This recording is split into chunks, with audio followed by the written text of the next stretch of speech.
We're going live on YouTube, and All right. Recording in progress.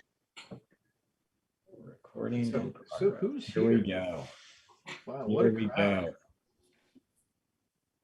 Why we're I really don't want to say anything till after we play our intro, except for thank you for joining us tonight. Yeah, this should be a good one. This is the Beatles. Great reference. You know, I really struggled with the reference on this one. What was in the documentary of what I could find, I haven't watched the whole documentary, but it was not great to draw from. Oh, interesting. Beautiful stuff, I Yeah. thought. Especially John Lennon. My God. Oh, the person that I mean, I think that George Harrison, man, he's a fun one to draw. Well, besides, I mean, Ringo's just, man, he's a walking cartoon. I mean, Oh my gosh, he's such a goofball. He goes from nothing to everything. Yeah. Yeah. He kind of looks like a Picasso painting. he did earlier today. Bill nailed him. Oh, Yeah. thank you. All right. Well, we're going to get started in a few minutes. We're just letting people roll in. So if this is your first time joining and you've come to draw, you're in the right place. So we're just going to give it one more minute.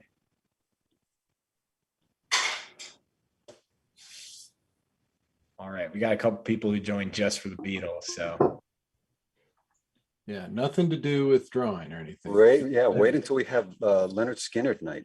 Oof. yeah. Read this. Yeah. It's really going to bring out. Yeah. I don't know that we're going to do that. We'll get all of Cassandra's family. I always, my brother's a musician and I always scream it at his concerts just to annoy him. That's All right. I think it's time.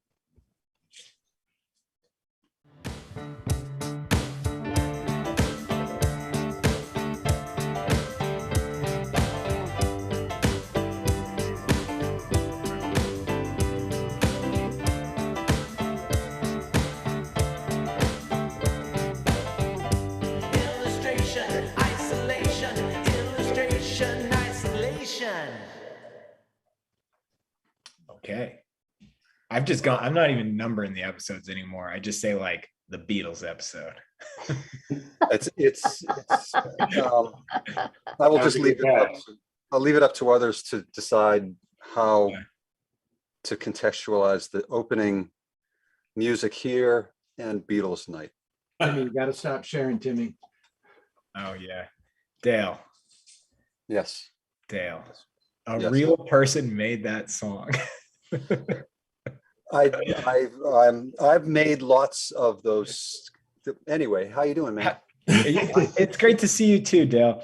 The offer still stands. Anybody who wants to submit a theme song for Illustration Isolation is more than welcome to. And we've made a pledge that we will very likely play it at least one time. Well, you've made it very obvious that you'll play almost anything. So Oh, wow. I might write something then. Dale comes in with the sass. I was going to say that's one of the better contracts Dale had as a musician, I think. We might play it one time. Yeah, and if you don't pay me, that's probably more than I'll ever make as a musician. All right. Well, hey, everybody. Welcome to Illustration Isolation Thursday Night Drawing, episode 100 something. We got to be at 110, right? We got to be close. I think so. Yeah, we're way up there. Thank you for being here. I am joined tonight with the great CF Payne, Dale Stefanos, Cassandra Loomis Kim, Bill Kobe, Timmy Trebon, and Montalvo snuck in here. Hey. Whoa, That Montalvo, way to go. our Brazilian friend from Sao Paulo. Hey all, how you doing? Hey, Montalvo. Hey, So- hi. And you're a Everyone. Beatles- I know Montalvo's a music fan and a Beatles fan. So we're going to be doing the Peter Jackson documentary, Get Back. And I can't promise you all of this reference came directly from the documentary, but I tried to really pay attention to timeline and facial hair, length of hair. That's really what I was John- after. But John has there's this wall at John's house and it's got like red string and yeah, it's a reference board. And my gosh, that changed quickly, So this morning we drew like what I remember when I first remember the Beatles. They all had their, bowl cuts. So first pose, Mr. Paul McCartney. He's playing Paul McCartney. I mean, I always have to have the role that they're playing in the previous docs, but he's playing Paul McCartney here. George Harrison. And I think this pose just kills me. I mean, this is a beautiful shot. There's something kind of reminiscent of Gary Kelly in that shot. Yeah. Well, he kind of looks like him. Yeah. It's a student at the academy one time said, Gary Kelly, bad Santa. Oh, Oh yeah, he really looks like him. It's like, what? Yeah, it is Oh my close. gosh. Oh man. When I was watching Goliath, that's all I could think of. That's I didn't know Gary was such a now good. I'm never gonna see anything else. Yeah.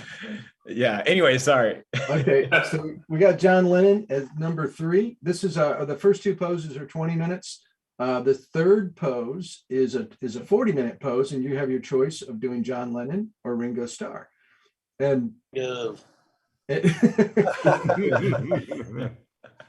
He looks like Chris, you would have loved the Ringo reference we had this morning. Ringo, man, you want to do a little parading? We'll find it. All right, so you could do both actually if you want. So in between each pose, you can post your images to Instagram, #illustration isolation. I hope you'll share your work, and we're ready to go. Let's start drawing. We're doing Yeah, Paul McCartney first. Paul Yes. McCartney first. Okay. I just I'm posting the photo reference in the chat. So go ahead and grab it there. Just a reminder, please draw with us tonight, and throughout the night, share your work to Instagram. You just got to share it on your grid. It's not a story, and you need it. Your account needs to be public. It can't be private. John, I don't know if we did, since people were joining kind of while we started, but maybe we do a walkthrough of the room. Sure. I just kind of introduced everybody, but let's walk through the room. Yeah. I'll turn my camera on.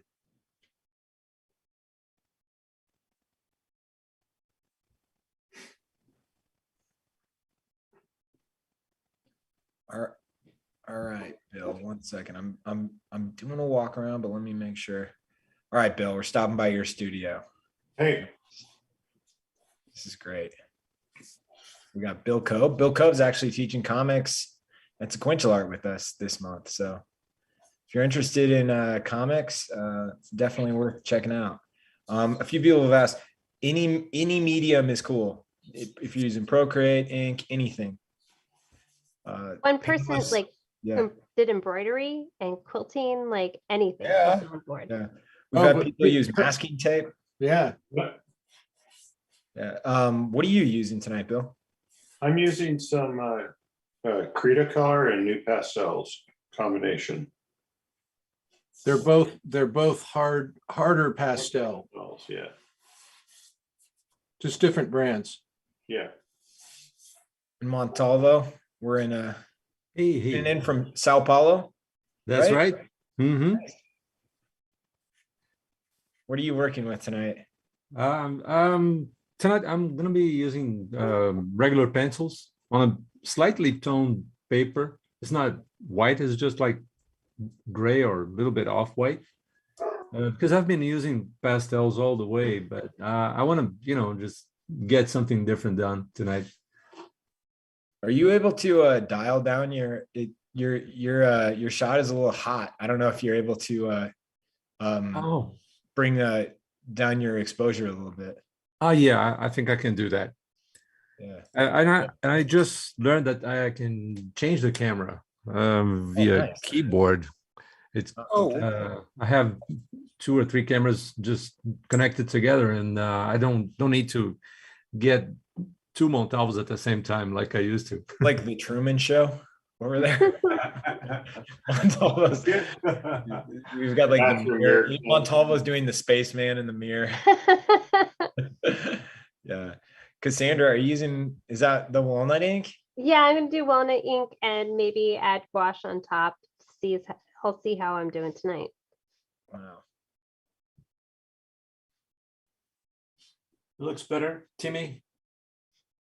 Here, I'll stop by and check it out again. 1 second. Yeah, Is I'm it- sorry, we're able to start see those marks definitely better. Yeah, I can just put 1 notch down if it's I think that's perfect. I do. okay. That's all right. I think we're gonna start. I think those are very light marks. Yeah, So yeah. I'll just we'll start to see them more. Yeah. contrast will come. Yes. Yes. Timmy's going to start critiquing you, Montalvo. Yeah. It's kind of light. Kind of light. Yeah, it's just too late. don't worry Dale. about it, Montalvo. I'll Dale, be slowly for drawing light. The official troll of illustration is the Wow. I can Wow. hear it now. Could you make that look just a little bit more like him? I mean, it's just, Yeah. That's excellent. Who is it? yeah, nice trying. Is it somebody I should know?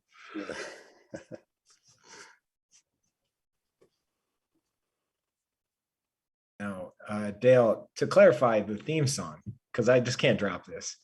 The theme song came to be because I texted my friend and I said, and he works at a pretty large music studio for commercials. And I said, can you make my drawing podcast thing a theme song? And he goes, only if you don't give me any corrections. Oh, that is awesome. And Way to do it. yeah, and I'll send it.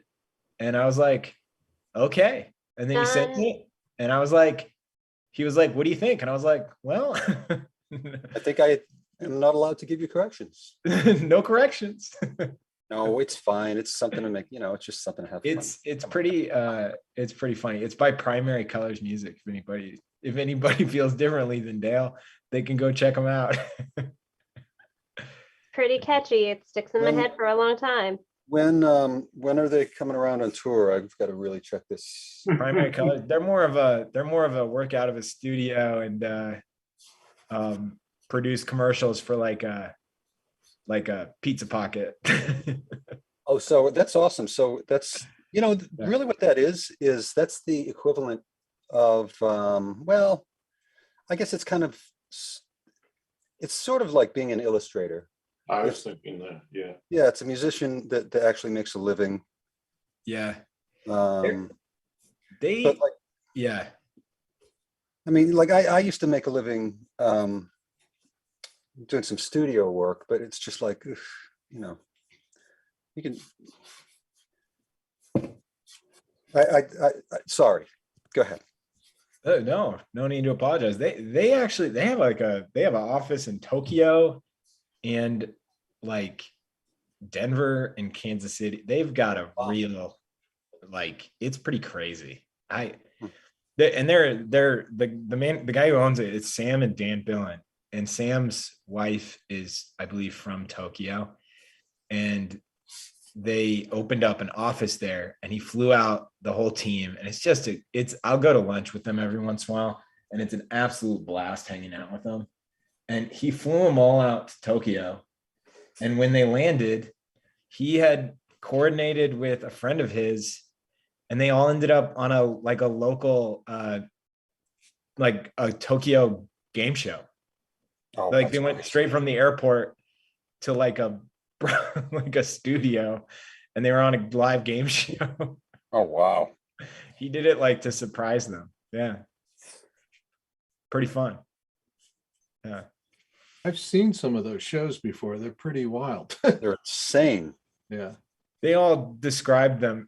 Everybody described it as extremely stressful because you're like, you're on television and you have no idea what's happening. Yeah. So anyways, Yeah, Chris. right off from a long trip. Just like how many hours to get there? It's like Yeah, 20 exactly. hours. Yeah, 20 hours flight. Devin said good team building exercise. That's exactly what it was. They all Jet went through lag. like a collective trauma. Hey, Chris, we're stopping by your studio. Mr. Payne. Oh, wow. Did you start early? No, So And matter you of could at fact. least lie about it, Chris. So matter of fact. nope, I'm just that fast. That's Chris. Not good. Yeah. Yeah. What he really wanted to say is, I'm not a lame-o like John. He can, who starts 5 or 10 minutes early on the first pose all the time. John, Yeah. yours looks really good. So, whatever. Years ago, I had to do a picture of the Beatles for Rolling Stone. And I did them coming off the jet, real young, like a JFK. Yeah, that was great. And I thought I had it all done, thought it looked great, was really happy with it. And I don't know if you guys ever had this with when you're drawing a portrait, when you're looking at it straight on. You're right there, close, looks great, you think it looks great. You walk back, you put it down, you step back, and you're going, okay, no, that's wrong. Yep. And so it was like I had George Harrison right, John Lennon right, Ringo Starr, and for some reason Anthony Zerbe was in my picture. It wasn't Paul McCartney, it was Anthony Zerbe. It was this character actor. And That's I'm like going, and I walked up to it, I put it in front of me close up. I said, that's Paul McCartney. I put it down, step far away. Oh, that's Anthony Zerbe. It was just, Oh, man. it is so frustrating sometimes when you have that happen. I remember it killed me on a Robbie Robertson portrait. I kept on redoing it over and over and over again because it just close up, it looked good. Far away, I hated it. That's brutal. I don't know if you guys have ever had that experience when you're just, Oh, yeah. Oh my You're God, right. all the time. Yeah. Paul's got those puppy eyes. It really does. All about the eyes with him, isn't it? I'm a sad little puppy. Like, nobody gave me my dinner. That's the eyes my dog gives me. These eyes right here when she's like, I'm still hungry. I have that feeling when I take some pictures of what I just did with the telephone, with the iPhone, and when I look at it, at a smaller size, and it really looks like, oh, this is not working. And as you said, it's just when you look at close range, it's fine, but you step back to 2 meters away and say, no. Ugh. It's brutal when that happens, where it looks good. You see it, and then you step away and it's just not right. Yeah, it's not there. You got that such a little boy face. Hello, mommy. I'd like to have some porridge if I could, please. Can I go out and play with John? This is what it sounds All like right. when Chris is working alone. This is awesome. Yeah. All right, John, we're at your studio. Are you? Don't any of you guys ever make sound effects when you draw? Oh, sure. There usually starts with an F, and then with something hitting the wall. Okay, John, we're at John's studio. All right. John, are you working with new pastels? Yes, I am. And I'm trying to just block them in, get everything in the right place.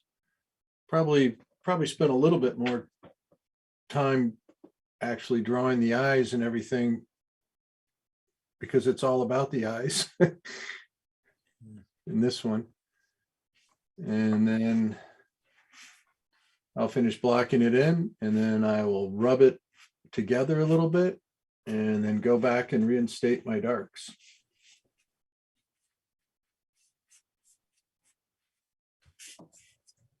Which, by the way, if anybody in the crowd has questions, I know I'm sure we've got a lot of new people. Let us know if this is your first time joining.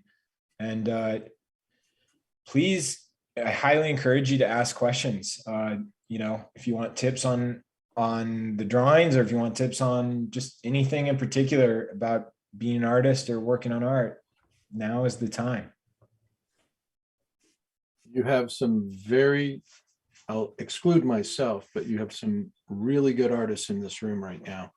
Please don't exclude yourself. Yeah, you shouldn't exclude People that yourself. have Hey, lived their lives as artists and it's their career, and they're all pros, and they're all good.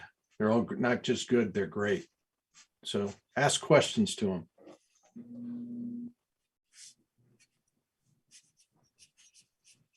I think I'm drawing Al Pacino. Yes, yes, yes. Oh my God. Thank you so much for saying that. You just stole that right out of my head. So Dale, you thought that Bill was drawing Al Pacino? Yeah, I did. go. Yes. Go. It's funny, Chris, when you were saying that earlier about, it just doesn't look like, I just kept thinking, don't think Serpico, don't think Serpico. Yeah. And that's, it was emerging. Yeah. And the funny thing is, I was drawing Al Pacino earlier today from The Godfather.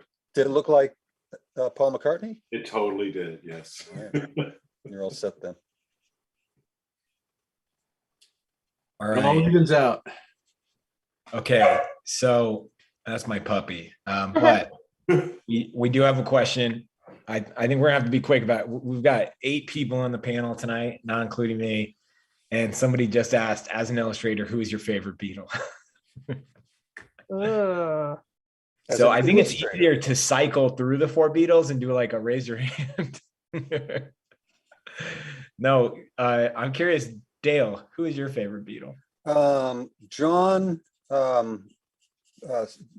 White Album and later, I think, has the most interesting face with the Oh, glasses. this is your favorite. Okay. Oh, yeah, I understand. I'm strictly answering the question as an illustrator.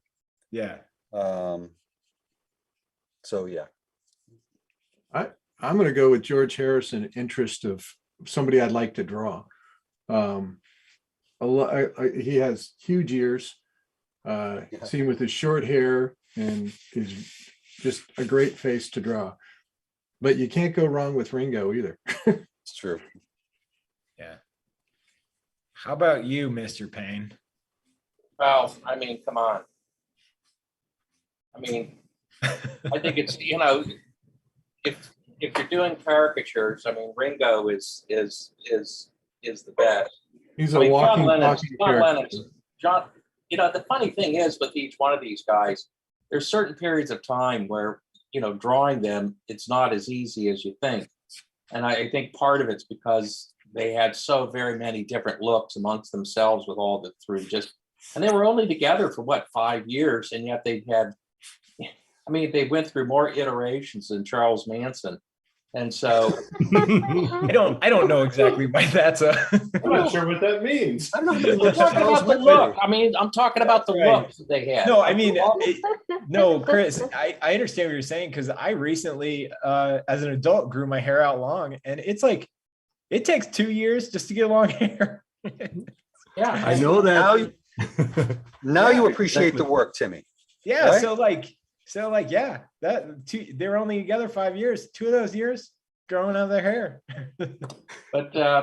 but as far as drawing them, I think John Lennon and Ringo Starr are the most interesting. I think Paul McCartney is really kind of challenging at times because he's the cutesy one. Yeah. And Harrison is a lot tougher than you think. I've drawn him many times, and it's taken a lot of iterations to get it right. So I had to do a sketch of him for Rolling Stone when he died. And I think I ended up doing 2 or 3 of them, and they ended up choosing one of the ones that I did of him when he was very, very young with Beatles, very early, a pen and ink. But just take a look at the reference of him I pulled tonight, man. Oh, it's a great shot. Yeah. Don Kilpatrick just came in the room. Hey, Hey, hey, Don. hey, everybody. Done. How you guys doing? Good, how you doing? Good, good. Sorry I'm a little late. I was having some troubles getting stuff set up over here. Can I say any of them from Sergeant Pepper's just because I really liked their costumes? I'll agree. Yeah. So here's one of the questions I always like with the Beatles is, which is your favorite least known song of theirs? Oh, 'Cause, I boy. mean, they always play all the same stuff all the time on the radio. It's always the same cuts, and yet they had so much music. Do you have a favorite kind of least played song? That's a really good question. Tough one. I always loved A Day in the Life. See, they play that a lot, though, in my view. They play that a fair amount, but Yeah. Did they? Do oh, they yeah. know? Yeah, I mean, the song that I always put down is, because I very rarely hear it on the radio, is Your Bird Can Sing. that's good.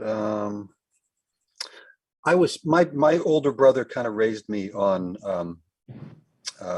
Revolution 9 from the White Album. It's not even a song. It's like just an art piece. Was that the And- acoustical one?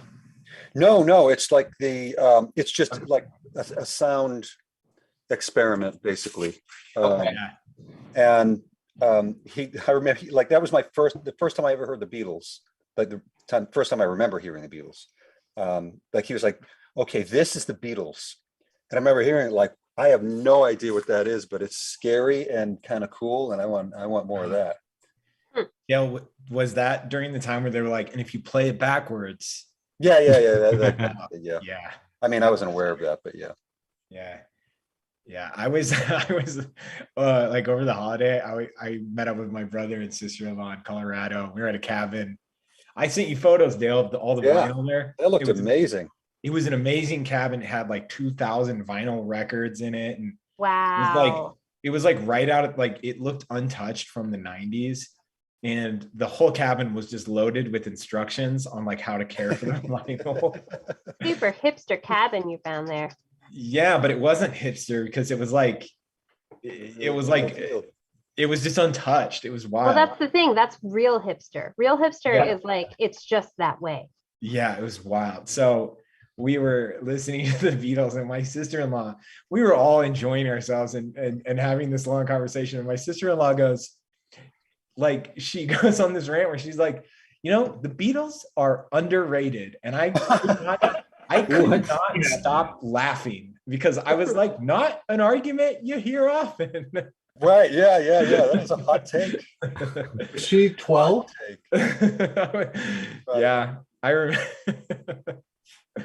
Yeah, I remember being really young and having to explain to a friend who was really excited that they wanted to go. They just learned about Led Zeppelin and wanted to go see them in concert. They're like, I have some Funny. horrible news for you. Yeah. Okay, then Jimi Hendrix. Yeah. Okay. No. They're touring together, Dale. You should know that. Yeah, I know. Oh, Jimi Hendrix? That's cool. Yeah, Jimi Hendrix and the Beatles. So I want to hear other people's favorite obscure Beatles song. Anybody? I don't know how it's Fool on the Hill, but I don't know how often it's played. It's not played that much, and that's. But I always thought so. You very rarely hear them play songs like "She Said," or That's a good tune. or trying to think. There's a few songs off of the White Album they don't play a lot, but of course they never like- play. Rocky Raccoon's great. Yeah, Thank God they don't play Maxwell's Silver Hammer much, because wow, yeah, that's a stinker. that's right up there with some other music that I won't mention. But Well, Oh, you mean how about our what- intro song, Dale? how about their solo work, like Admiral Halsey? Oh God! I liked that. Oh God! Oh, I liked that. I was a kid, but what did I know? Okay, we've got a few questions kind of stacking up in the audience. I think these are some good questions. So one person asked, how do you handle drawing the eyes? Well, Carefully. Very that's the careful. fun part. I'm drawing them right. I'm drawing them right now. Look at the shape. Start with the shape. Got to get the shape. Got to put them in the right place first. Yeah. Yeah, Start that's off with, that's the thing. And which means get the overall shape right. I think negative spaces within the eyes are important as well. Yeah, the shapes. And don't overdraw them. Yeah. Well, I agree with that, but that's if you're going to overdraw, that's not a bad place to do it. No, that's true, but As a dedicated overdrawer, Bill. but like, okay, so you're drawing the line of the eyelash, not the line of the eye itself, the underlid of the eye, Yeah. There's that light space, and it's really easy to mess it up if you try to articulate that, because it's more of a value shift than a. Hey, do you think Paul had work done on his eyes as he got older? Well, we all know this isn't the real Paul, so Yeah. Paul died, right? But he's like a prime candidate for eye surgery older as he aged. Oh, the droopy eye thing. Yeah. Yeah. I like that you're aware of that. I like that you're aware of that now, John. I do not know about that. There are things you become aware of, Timmy, as you get up to that decade. As you approach. Yeah, I love that John's is like, oh yeah, he's a shoo-in. I think Ringo should be more worried about that, even those days. Yeah. I'm amazed that Ringo hasn't gone gray yet. It's really incredible. He hasn't? I know he went gray. Great genes. So here's a follow-up question on the eyes, not related to the surgery.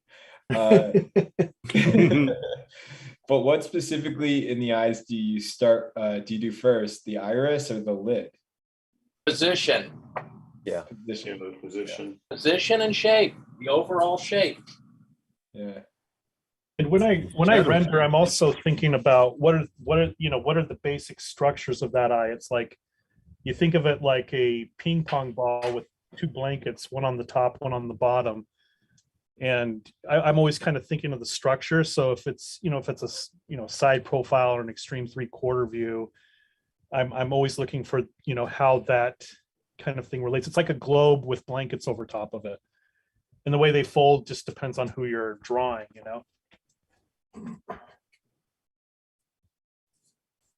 I mean, all that other stuff is important too. I mean, obviously you want to position it right. Somebody just asked how much time is left for this piece. Usually we go to 6:30. Let's do it. Do you want to do another? Go 2 minutes. 2 minutes. We'll do 2 more minutes on this pose, and then we're going to move on to pose number 2. John Lennon, right? Yep. Braille did a great series of Beatles paintings. We were talking about Brault today. Yeah. That's incredible. Really is. Really nice man too. Just a good guy. So He is. that's always good to know. I didn't know him when he was really, active as an illustrator. But he's been so nice on Facebook. It's I always feel like I'm, just starting out again. It's like, oh my God. Dale, you're amazed when anybody's nice. You're just like, Well, yeah, I mean, you see where I come from now. People are nice outside of my house. That's amazing. You got to get out of Boston more, Dale. That's probably true. No, I'm with Dale. When anybody is like responsive and I've like been admiring their art, I'm like, oh my gosh, they're an amazing person. Thank you. Yeah. Oh, yeah, no, I agree with that too. And they were nice. Unbelievable. That's my mind. Okay, first time here. Question from Ro, first time here, self-taught. How do you balance art and everyday life? This Well, it crowd is- probably does art all day, every day. Yeah, it is everyday life. Mhm, mhm. I understand the question. Yeah. It's kind of like if you have a real passion, hobby, how do you do that? And if you don't have to do it, then do it when you want to do it, right? Make it, if it's not something you're doing for a living, or something you want to do for a living, do it enough to enjoy it and keep progressing, right? There's so many places you can learn now.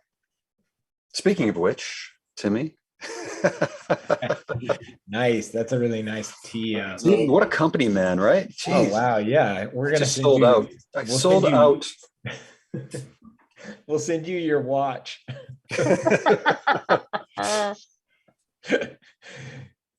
Yeah, no, right. Yeah, that is the deal. Timex.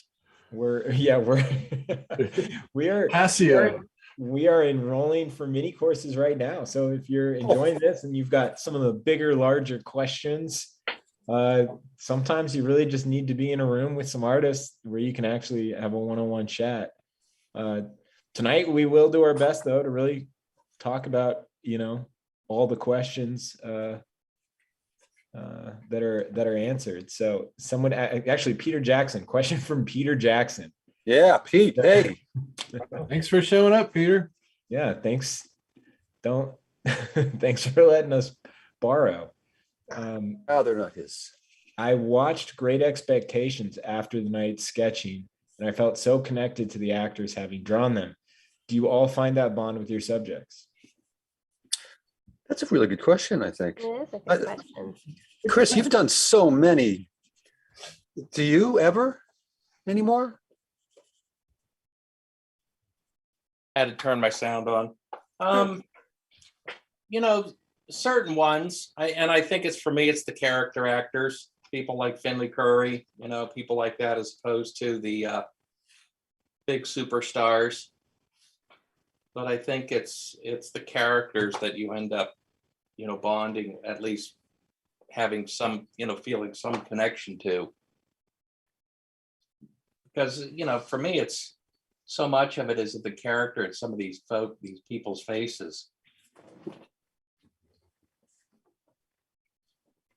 And the movies themselves, if they're really well done, the story's a good story. I hope the person liked the movie. I watched it after the next night. I was knocked out. That is beautiful. Was that photography incredible? And the Oh my cast, God.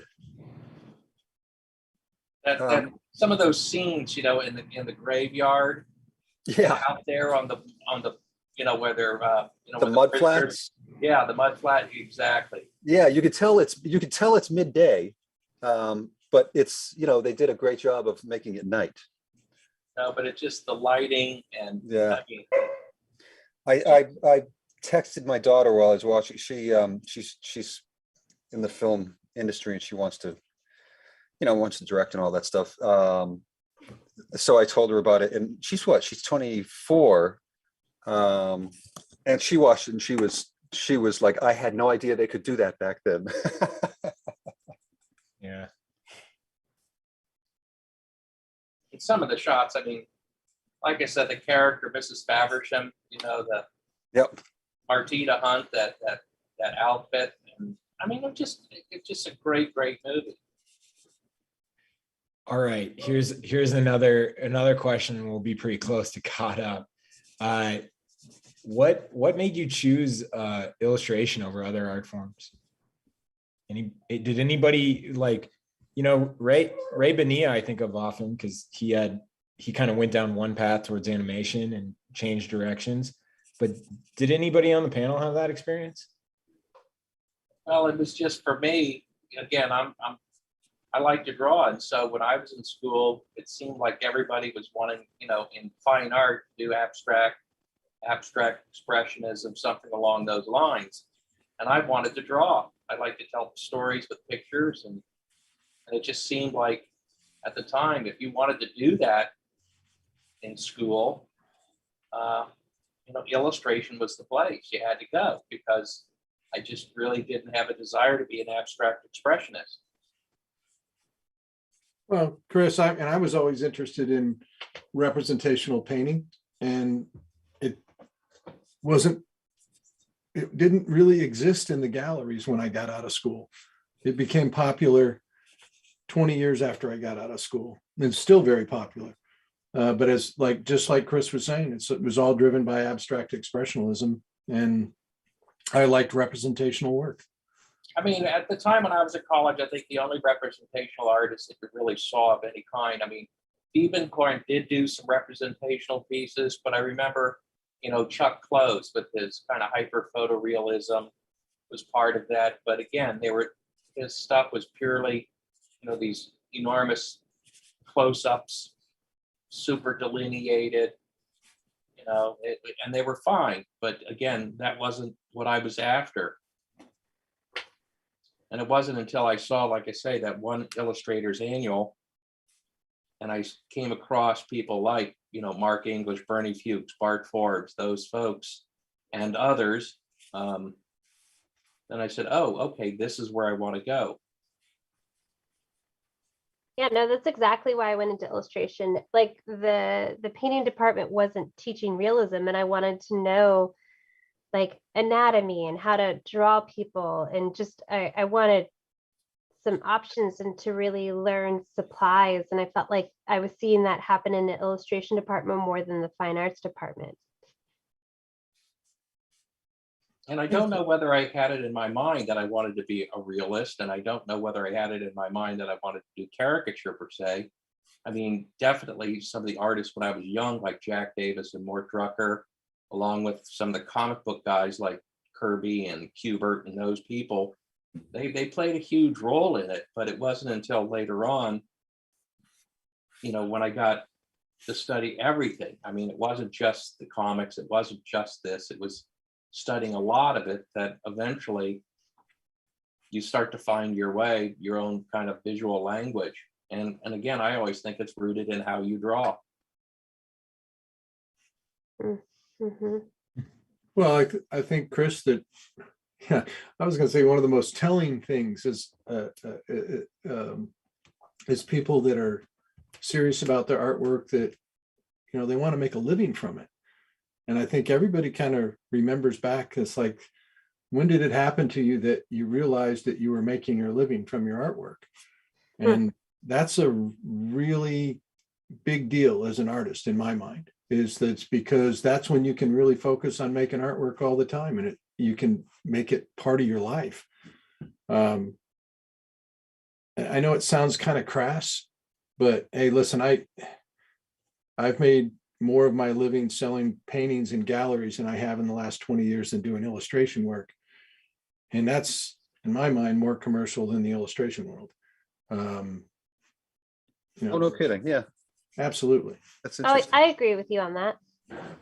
Commercial gallery is like, you sell a painting, your gallery director is going to ask you, can you do another one just like that?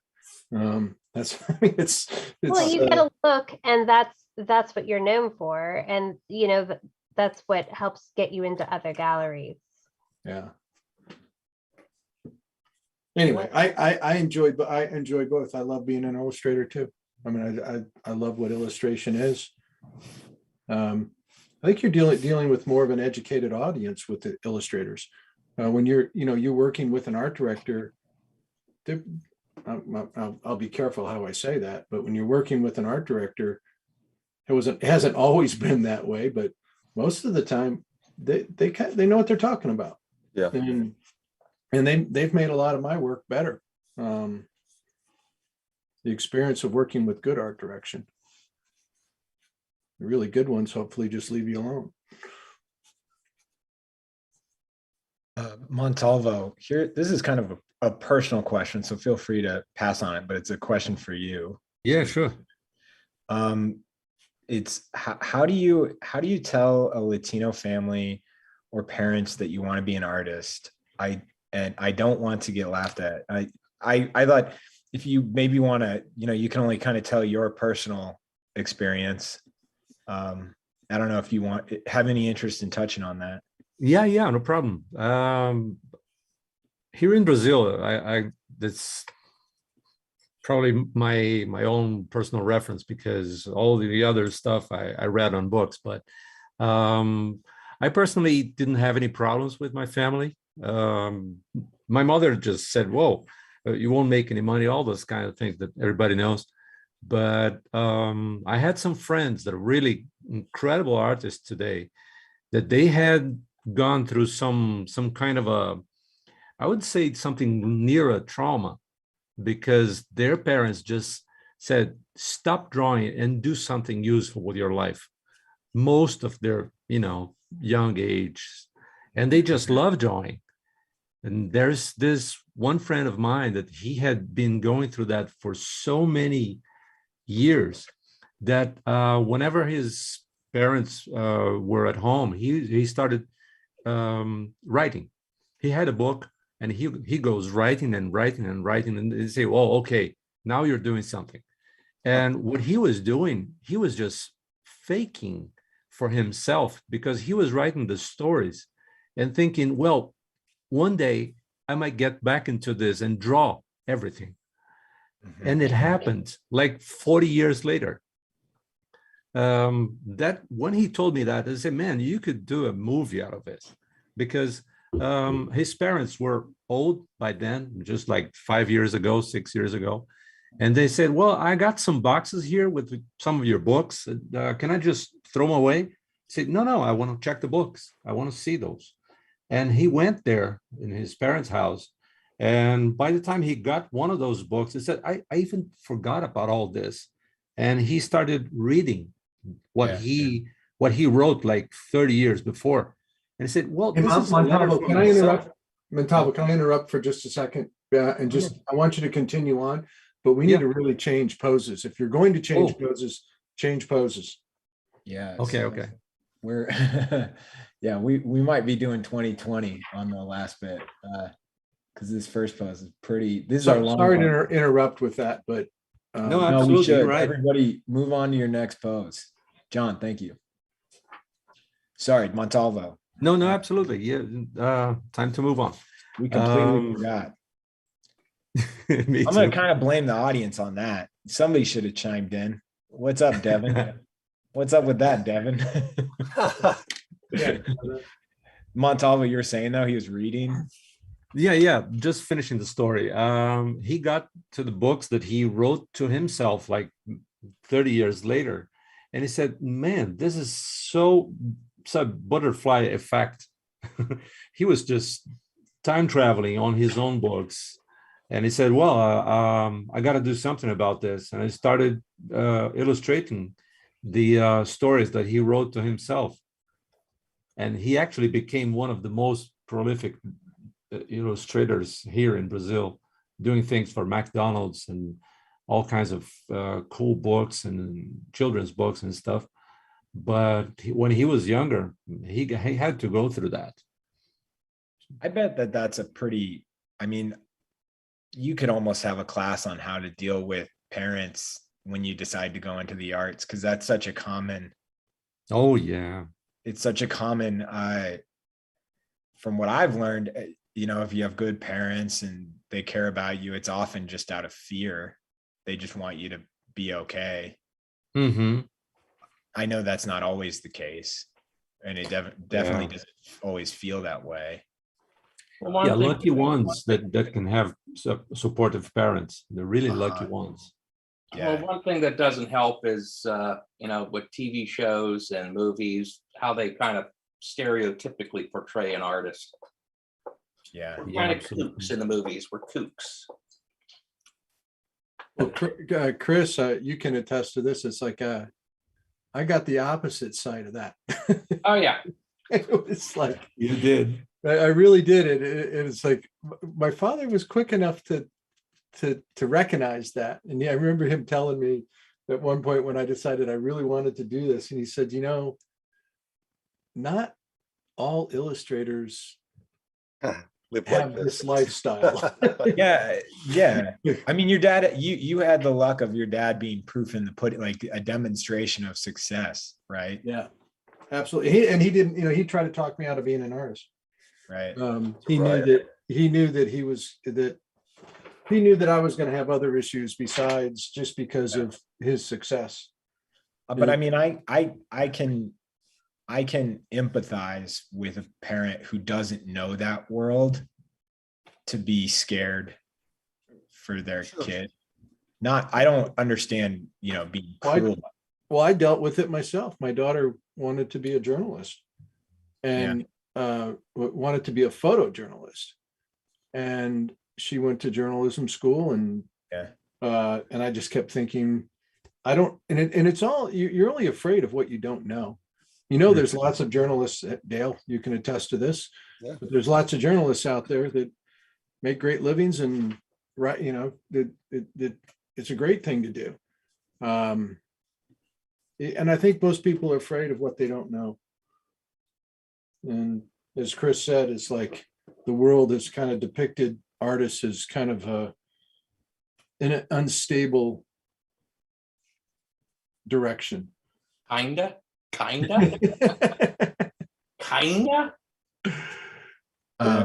Well, I hope that was a helpful conversation. The one thing I would say is I wish you good luck if you're having to go through that with your parents. It's very difficult. Yeah. And I think I think you kind of have to ask if it is in a very hidden, obscured way coming from a place of love. You know, it can be hard to see, you know. Let's put it this way. If there's one thing I can offer as a suggestion, you know, if you're concerned about, you know, convincing your parents that this is going to be okay, you know, try to be responsible in other parts of your life then. Yep. Because I mean, if you're, you know, that's what drove my parents crazy was, you know, I was the one that was always late to school. I was always the one that got mediocre to bad grades. So, you know, I didn't set myself up really well to give my parents a great deal of confidence in me just by in the early years, you know, my freshman, sophomore year of high school. Those were pretty miserable years as far as what my grades and what my marks looked like. And so my parents had every right to be concerned because I was not behaving real well. Yeah. So to go back to the original question, I don't know that we were fully equipped to answer your question, the original question, but I just know that is something we, you know, John, you talk with students pretty frequently, and that's not an uncommon thing, the buy-in from parents, and it's a big life choice. And we do hear it a lot. I've spoken to a lot of parents about it too. And, you know, try to point out that, you know, there's a lot of opportunities that exist now that didn't exist even when I got out of school. I know the illustration business has changed and has some limitations in certain areas, but there's other areas that are much more popular, and certainly the gaming world. I mean, you know, the gaming world's got more money than anybody right now. Yeah, I guess if you think about it, just in general, you know, and like I said, not really answering the specificity of the first version of this question, but just the getting a buy-in from any parent. Right. The issue really comes down to, like, I guess, security. Yeah. And it's like, how can you demonstrate that there is security or a path, you know? Easier said than done. Yeah. But, you know. And there are some professionals that are, I think sometimes they're more, they can be harder than illustration, to tell your parents that you're going to be like a streamer, or you're like a professional gamer. Or an influencer. Yeah, influencer. You're going to spend your time, you know, playing games on Twitch, and that's where you're going to make some money. Say, what? I think that can be harder than telling your parents that you're going to be an artist. Yeah. And there are some kids doing some serious money out there, just, playing games like 15 hours a day. Right. And, Chris, you'll appreciate this. When I made the decision to be an artist, and I finally convinced my father that I was serious enough to do it. And he, in his own way, he was trying to be a father, and he was trying to be serious about it, but he I can't remember his exact delivery, but it kind of came down to this. He goes, well, just remember that I don't really believe in this starving artist bullshit. In other words, you're going to get let go at a certain point. You're off the payroll. Yeah, you're going to be off the payroll pretty soon. So you better figure this stuff out. Okay. I got a question. I got two quick questions for Chris. The first one is serious. What did you put on your drawing? This is from a minute ago. This is from a while ago. Did you put something on your drawing? Yeah, I rolled the blue paint on it.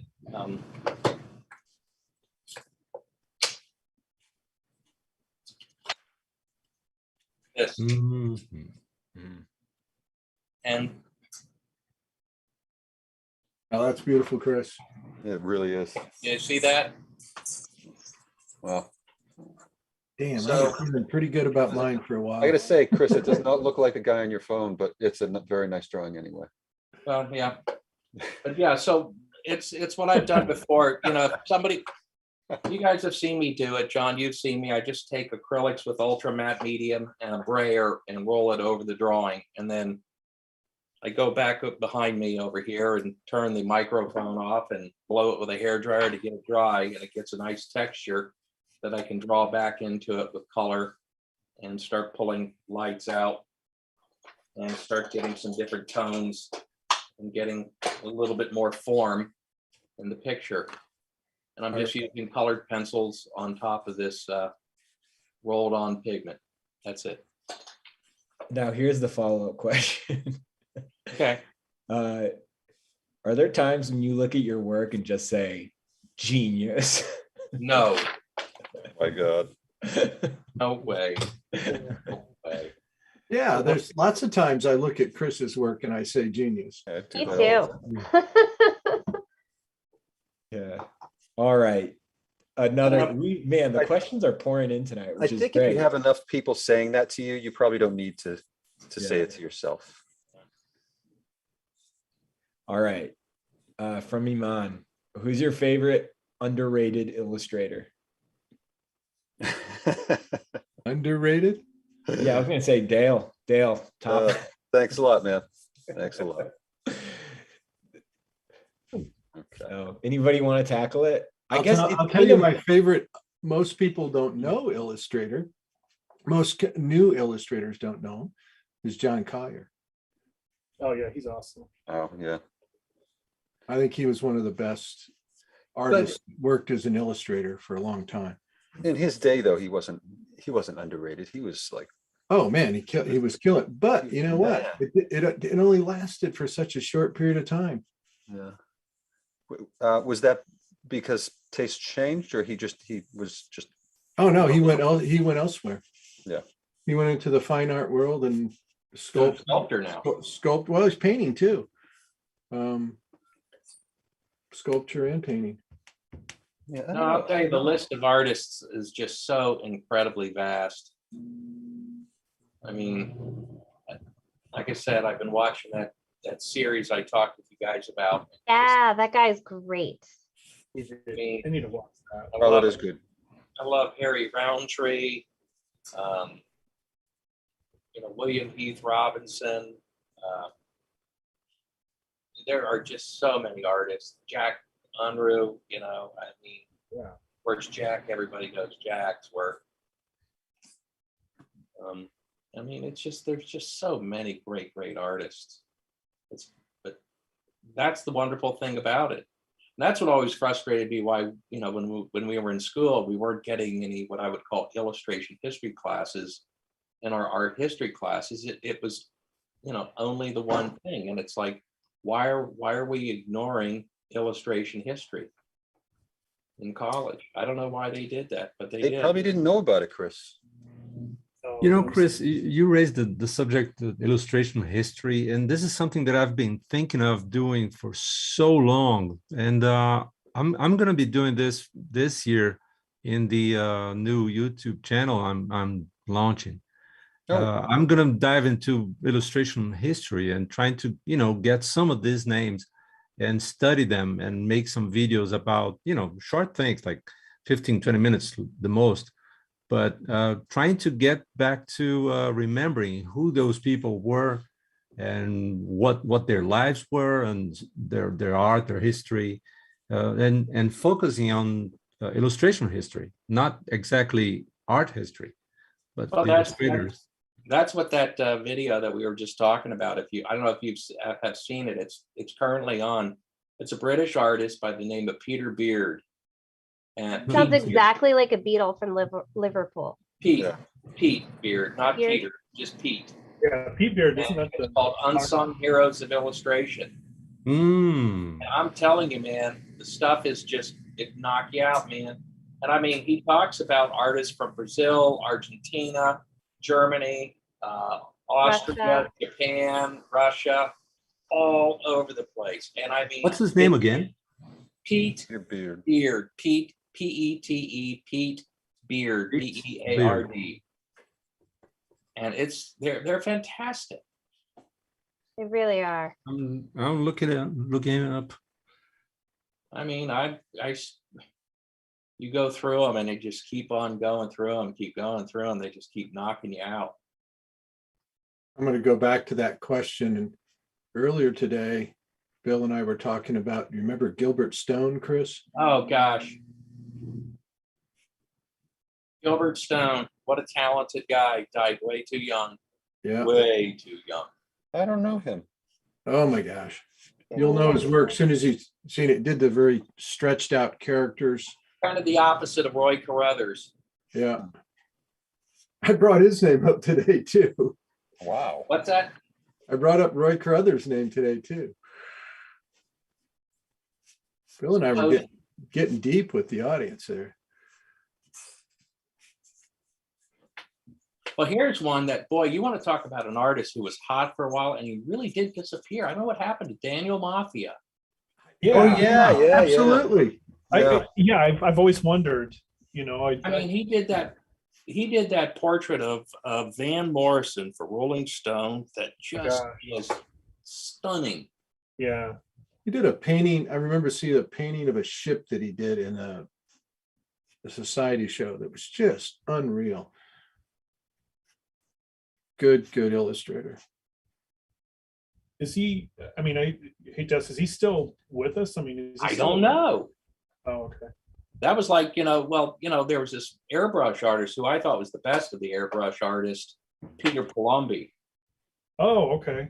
And, unfortunately, I think he was in a very severe automobile accident and just, I think it just kind of, I don't think it killed him, but it basically damaged his career enough that, Had to step but back. do you guys remember Peter Palumbi? I don't, Chris. I don't. I was into that whole airbrush thing. And I thought he did the best stuff. Take a look it up. Look it up. Peter Palumbi. Peter Palumbi. Was that like pre Mark Fredrickson and Jerry LaFaro? Oh yeah, this is going back to like Charlie White III and Oh yeah, Charlie White was awesome. yeah, I always loved his Gentle Giant album cover. Yeah. Peter Palumbi, is that what you said? Yep. Flumby or Flumby? P or F? I think it's Polumbi. Palumbi. Thanks. Something like that. He About did that Tim one. I remember he did that takeoff of the Maxfield Parrish egg sitting on the Humpty Dumpty, but he gave a camera. Oh, I know that. Yeah, I know that piece. And he did a takeoff of the John Held Jr. flappers on a bottle of champagne.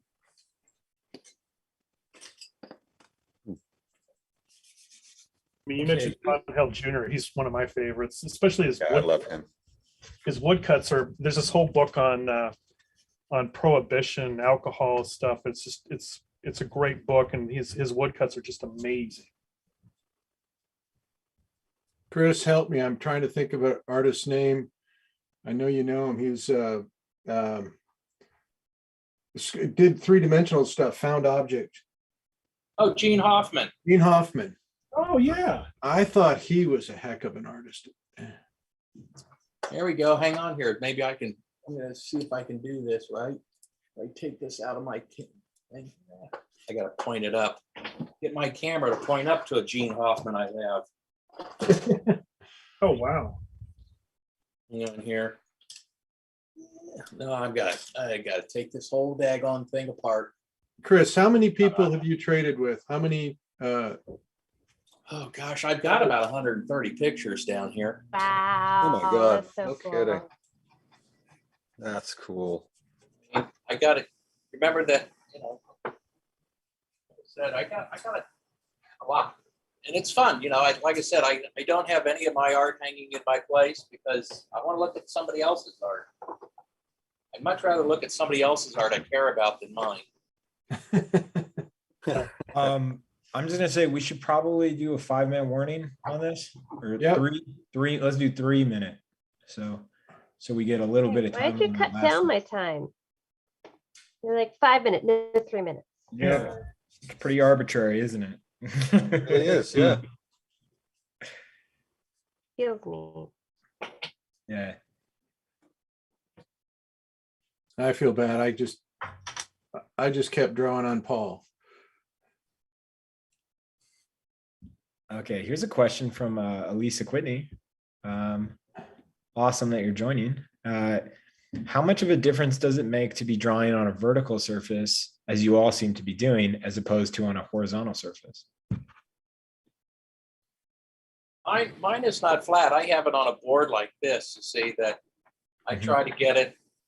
I'm sitting in a chair, so I've got it probably at about a 45-degree angle. So I'm looking straight at it. I'm not. Yeah. And Bill, you're hanging from the ceiling right now, right? Isn't that? Well, you know, the difference for me is that when I decided to turn things upside down, is that when I'm drawing flat and I'm looking at the reference flat, the reference is at an angle, and then the drawing's at a different angle sometimes, and that causes optical distortions. Right. And so if I'm straight onto the thing and the reference is straight on, then there's less likely that I'm going to flatten it out in sort of a weird squish. That's the main thing that I notice.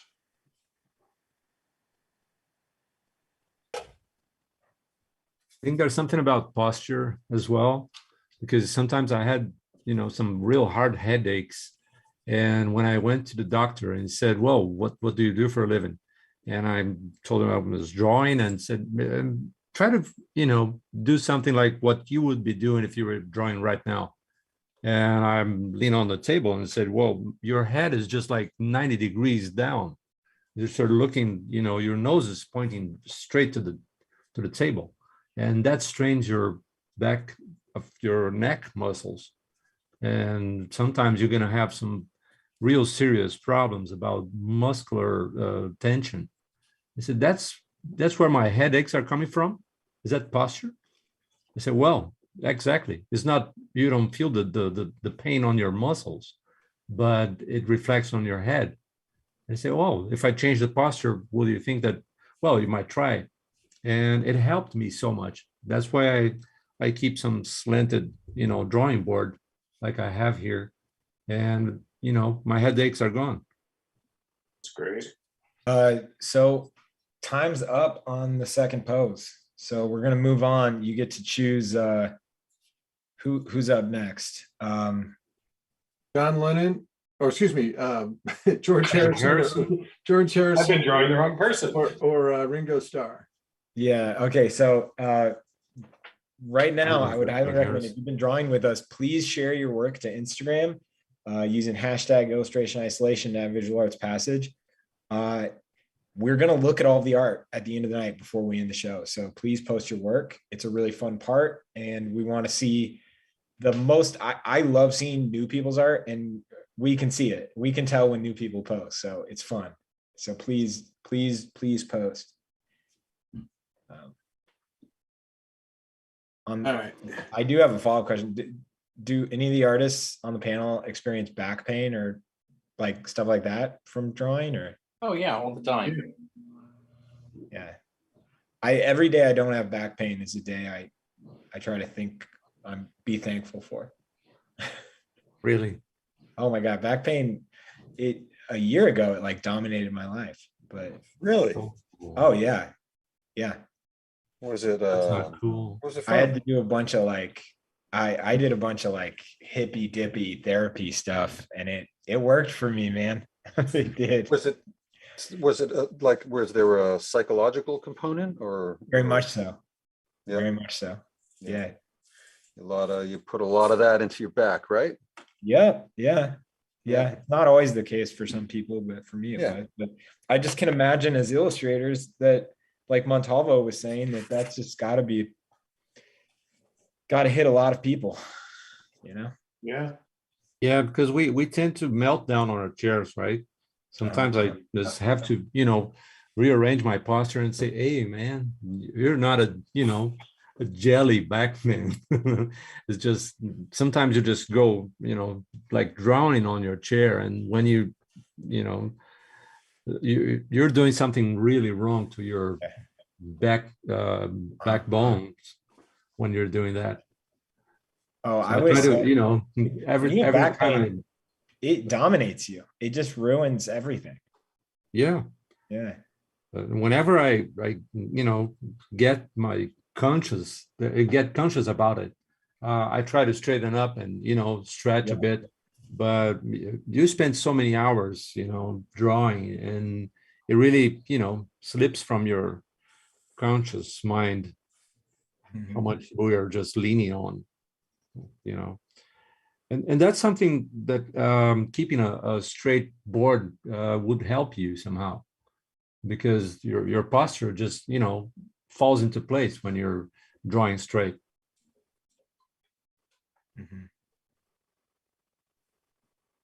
I know everybody has their, and I don't want to get into a bunch of people talking about their ailments, but Dale and I like it. When I was younger, I never had any back problems. Actually, I had back problems when I was, it used to bother me when I was younger. Oh, me too. I spend a huge amount of time stretching, and the thing that aligns my back is walking. Seems to put it back in place. And activity, the human body is an amazing thing. It's like the more you use it, the better it is. It's like very few things. I mean, it's the only thing I can think of that does that. For me, it's running and walking. Well, I love running, Bill, but running is not good for your body. I love it. I do it, but you don't see a lot of old runners. Yeah, I was running, a few years ago, and then I start feeling my knees, not really, in a pain, but I could remember I had knees, and that's not a good sign. So I stopped running and I kept walking. So I keep doing my stuff walking, so I don't strain my ankles and things. Right. Well, as long as I can do it, I'm gonna keep. Yeah. Well, yeah, me too. Absolutely, me too. And then, Yeah, me too. But there's a lot of back compression that's going on. A lot of, it's really not all that. It's good for your cardiovascular system and all that, but it's That's right. You're gonna be able to go forever and push your wheelchair around. Your wheelchair. You'll be able to walk for a long time. You'll have a resting heart rate of 50. Yeah. But riding a bike too, as Dale can tell you. Yeah. I feel like my Because worst it doesn't days have are- the impact, right? Do you guys find like the worst days you have like feeling your back and your body are the days that you do the best art? Like I'll just lose track of time and I'll be so focused and maybe be in an awkward position to paint, and I'll get a great day with the painting, but then later I'm like, oh my gosh, I didn't move for hours from that position. I haven't noticed that, but I'll try it.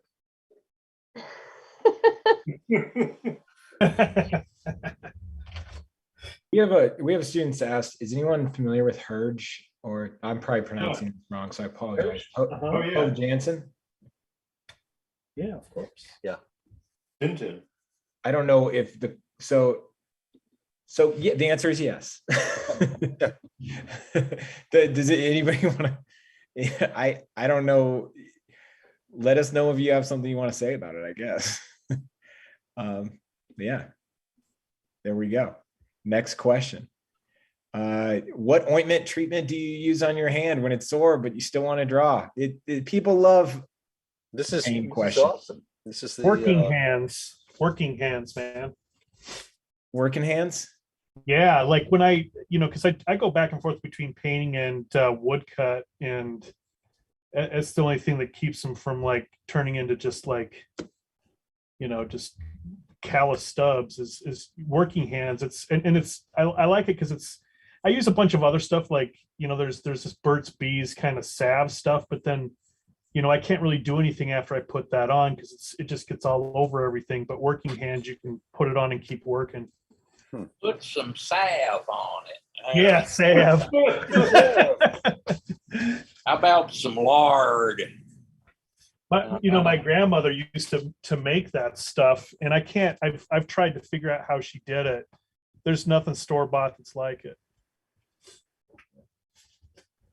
Windex. Have we all gotten does anybody have any like snake oil? Any I'm a snake? Dapper Dan man. Yeah, actually, John, we should make a hand salve, a visual arts passage hand salve. Salve. BAP salve. BAP salve. Baps. I like that.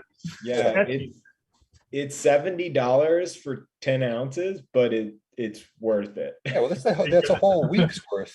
I mean, come on. Hey, Timmy, it's gonna be made out of olive oil. Yeah. Oh yeah. Expired olive oil. My dad bought. Gosh. Your father had a bunch of expired olive oil? I'm sure I've told this story before. Probably have. There have been so many awesome. My dad went stories. to Sicily in like 2015, and they stayed at this, like, they were staying at this small town, and they stayed with this woman who had like a couple rooms available, and she owned an olive orchard that her father had just died and she had inherited, and she was an emotional wreck when they arrived because she had found out she was going to have to sell the olive oil orchard. It's terrible. And my dad bought it all. he was like, I'm going to make a call. And he called like Dean and DeLuca in Kansas City. And he was like, do you guys ever need Sicilian olive oil? And they were like, we can't get enough of it. Oh my God. Do you have a hookup? So we bought, he comes home with like, like having to figure out how to import like 2,000 bottles of olive oil. Oh my gosh. Yeah. And so we continued the tradition for like several years as being like the olive oil plug in Kansas City. And we had a bad year with the pandemic, and we have this room full of like hundreds of cases of olive oil. It's terrible. Still today. And it expired. Well, the issue was it expired in 2020. So we hit a wall with being able to flip it. So any illustration isolation people want, 2020 expired olive oil. I still use it. Just for your hands, though. You can use it for your hands. You can use it. It helps with hair loss. It really does it all. That's Tom Waits' song. Do you sell it out of a covered wagon? Yeah, exactly. Do you know that song, Step Right Up, that Tom Waits song? Yeah. Oh yeah. Yes. Yeah, so that's what it sounds like. You're. You just reminded me of the song Tabletop Joe. But I love thinking about your father going on a trip. He's the only person I know would go on a trip to Italy, then come back owning an olive oil business. That's really funny. It was an import. It wasn't technically an olive oil business. It was an import business. Yeah, it happened to I deal remember with primarily calling him. olive oil. Oh my God, he was, yeah, primarily olive oil. The company is called Bonapira. That's our company. And we imported one product. It was Baron Milio Sicilian olive oil. That's crazy. Well, it was funny because, you know, my dad had many responsibilities, but during the olive oil era, if you called him, you know, before that, you know, you'd have like 15 things going on. He'd be really focused on all these different things and everybody's trying to get a hold of him. But if you called him before, he'd be like, look, Timmy, I've got 800 bottles of olive oil tied up at, you know, the Port Authority. Oh my God. It was always hilarious. He was having to negotiate with getting it through customs, and it was hilarious. So yeah, we're VapSav. It's ignore the expiration label on it, and No, it never expires. Timmy, never expires. That's the line. yeah, Not like other olive oils that expire. Right, yeah. yeah. The 2020 date on it mean that was when it was bottled. No, it's what you leave out. It's never expires. The end of the sentence would be because it already has, but you don't need to. Dwell on that. Here's some more for anybody who wants us to move on from. I feel like we tell a ridiculous story about my dad like once per episode, and that was that. Well, I believe it's a requirement. All right. Well, I appreciate everybody's patience because I enjoy talking about it. So I love it. I love hearing it. it's exclusive. Yeah, keep going. You got the best for stories. me. So here's a good art question. Other than social media, what's the best way to reach out to share your portfolio? Oh, you don't get me started. Tough one. Kind of depends on the markets you're after. Yeah. Like what? Yeah, are you an illustrator? Are you a fine artist? Are you Here, I have a question that is maybe interesting for those of you on the panel that, you know, I mean, everybody on the panel, you know, receives work pretty frequently. Are you at a stage in your career where you have to really work to find work, or do you feel like you get to a point in your career where that becomes a more like kind of a machine that just runs? Does that make sense? Yeah. Does the work just come in? I think it's a little bit of both for me because I there are a couple of markets that I, you know, really wanted to break into. So, you know, I have to do a little bit more work and hustle, but you know, what's really great is I'm at a point where people do, you know, they do seek me out for some things. But it's a challenge, you know, I have to balance that between, you know, taking on those projects and then, you know, my teaching and, you know, I always put my teaching first, at least, you know, recently I have, because it's just, I don't know. it's your stability, right? Yeah, it is. And Family and I, you know, so, you know, for me, I have to really be careful about what I take on. So I'm normally not going out pursuing new markets. But I want to, you know, it's just, you know, I also have to balance too. It's like, do I really want to take that on? Is it something I'm really passionate about? I have to be really passionate about for me to go out of my way and try to hustle for a new market.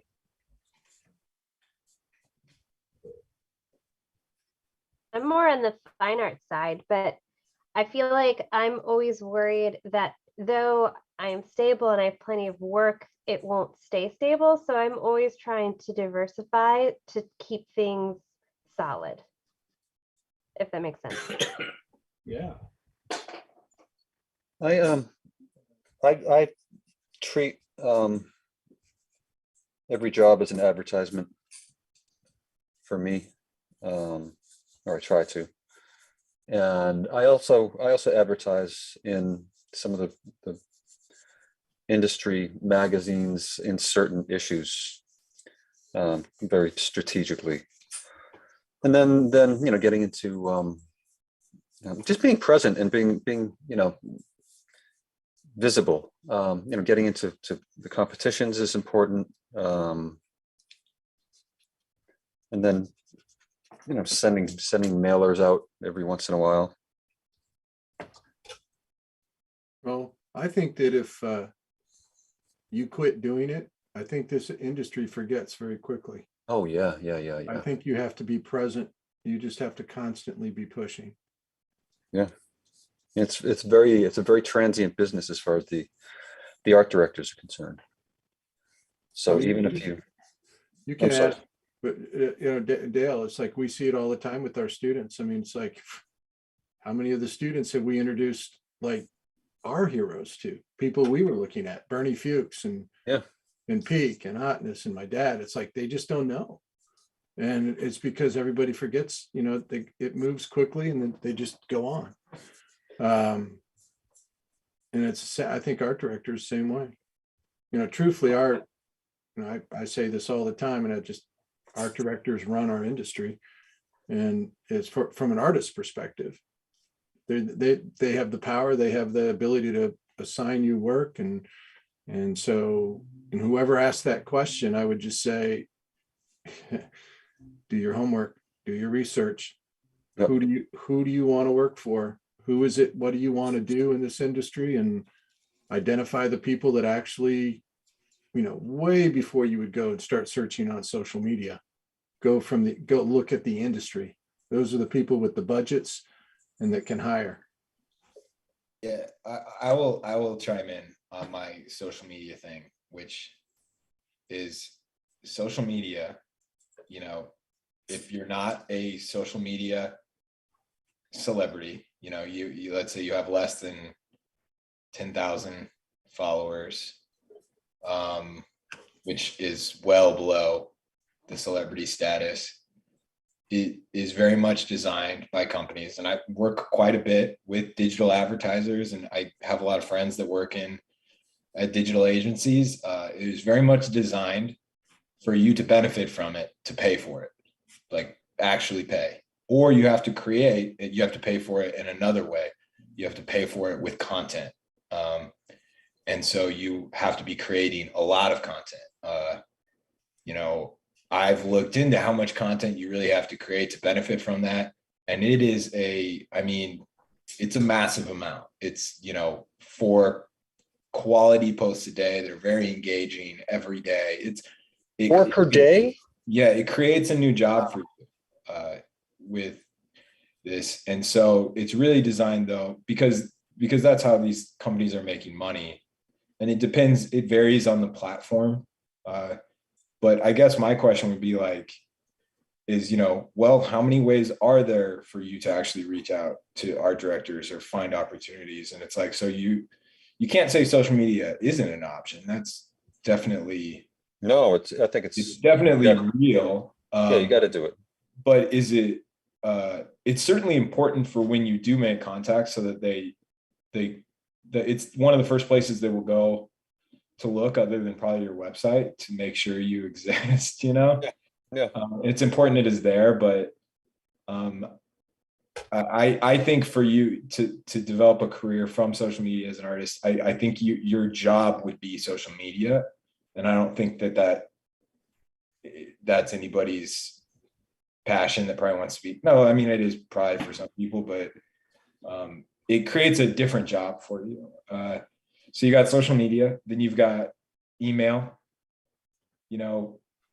which I think email is still very largely underrated but you have to have a pretty large list for it to be impactful, and you have to be able to get an open rate. And then what other way do you do? Print, mail prints? Does anybody on the panel do mailers? I used to all the time. Yeah, I'm in the process of putting one together, but I'm really hesitant because who's getting them? you know, it's hard. It's a hard time. office. It's a hard time for mailers. Yeah, because a lot Yeah. of people are still not back at office. Right. We've done mailers before, and I don't care much for like how many of them bounce, because it's all print that's just going to waste. So yeah, Devin says they're, conventions are pretty crazy valuable, I would think, for networking at least. Yeah. I've never gone, like for Icon, for instance, I've never gone to Icon and not come home with some kind of valuable either interaction or something of value. Is there anything I'm probably like missing a major way that you could connect? I don't know. For me, it's doing good work and having it out there, however you put it out there, whether it's social media or whatever. Make sure you're, if it's strictly social media, then I would encourage people to be active on, commenting on the people who you want to notice your work on their social media. The one thing I have to say is, if you're listening to this and you have a business account on Facebook, they're going to try to get you to spend money on ads. Do not do it. Oh my God, I know. Do not do it. This is not an opinion. This is a very informed fact. You cannot make an effective ad with Facebook using less than probably $50 to $70 a day. Wow. Yeah. So, but they will try, they make a lot of their money on small businesses putting, budgeting a couple $100 a month. Well, isn't that why like the stock dropped on Facebook, is because a bunch of people are pulling out from the ads? Yeah, there's a lot. Yeah. There's a lot. They're losing out to Google AdWords too. And there's a lot. There's, the metaverse, the $10 billion they put into the metaverse. But what is the metaverse? The metaverse, we're in the metaverse right now. Yeah. Oh, this is it. It's a very loose, it's a very loose idea that's new area for big developing. Yeah. But anyways, yeah, I'm trying to think of other ways. Don, what do you have, Don, John, what are some of the ways, or Dale, what are some of the ways our students you've heard recently have connected with people? I mean, from my own experience and just my students, a lot of connection, a lot of meaningful connection is happening through social media. Mm-hmm. I mean, some of the most intriguing projects I've got in the last 2 years has been through people finding me through Instagram. Really?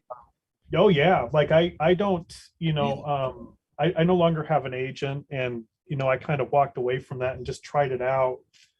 Also just kind of needed to, shift gears and change things up and regrouping. But in the time that I've done that, the real interesting, meaningful jobs have come through Instagram. That's amazing. I mean, so there you go. Be careful who you listen to. I mean, but that may not be true for someone else. But I've put a lot of effort into that, and I've kind of steered efforts away from other things that I felt weren't really working for me. Like, I have friends. A lot of the reels. You do a lot of the reels, right? Yeah. I'm trying to. I'm kind of clumsy with it. I have some students and things that have kindly offered to help me because I hate editing, but that's one of those things that anytime a platform introduces a new tool, if you adopt that tool as a user, you'll be rewarded. Generally. Yeah, you get in on the ground floor, because not a lot of, Well, they want to encourage people to use it. Yeah, it's kind of like a little gold rush, People haven't. Yeah. Well, like if you're using, I mean, I can say that if you're trying to use social media to get people to look at your work, there are like, it changes every year, and there's going to be a 2022 like ways to get up in the Instagram algorithm, and it changes pretty rapidly. And I'm sure right now it's all about reels.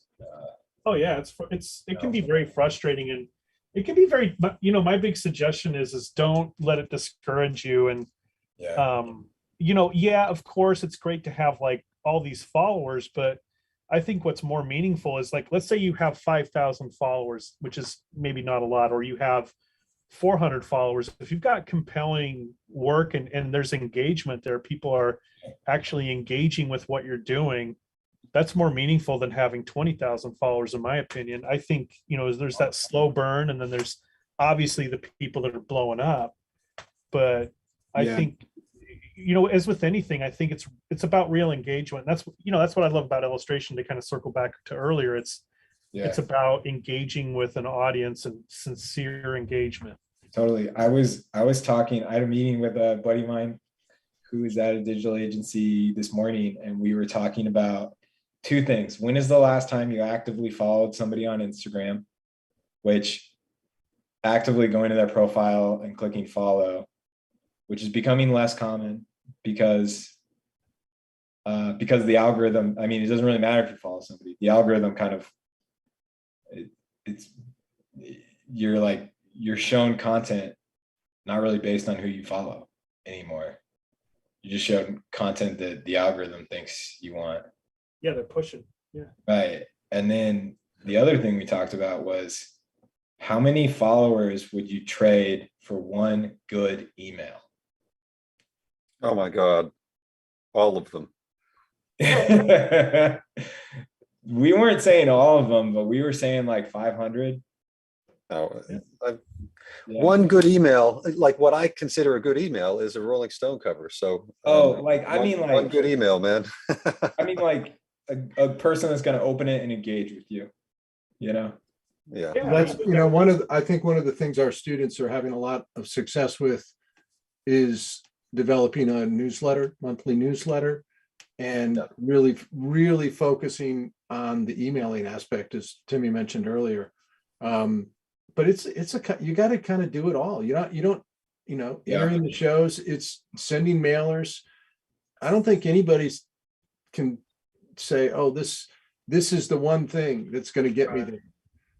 I think you got to be aware of all of it. Mm-hmm. Yeah. I feel like it's different for everybody, what is going to end up working and what's going to be successful. And what I am noticing is, a lot of people that relied on finding people through social media has gotten a little disenfranchised from, like, oh, if you have so many followers, we will put our trust in that, and we'll trust you. Because, people can buy bots to be your followers. Now they're looking at your content and being like, oh, this is quality.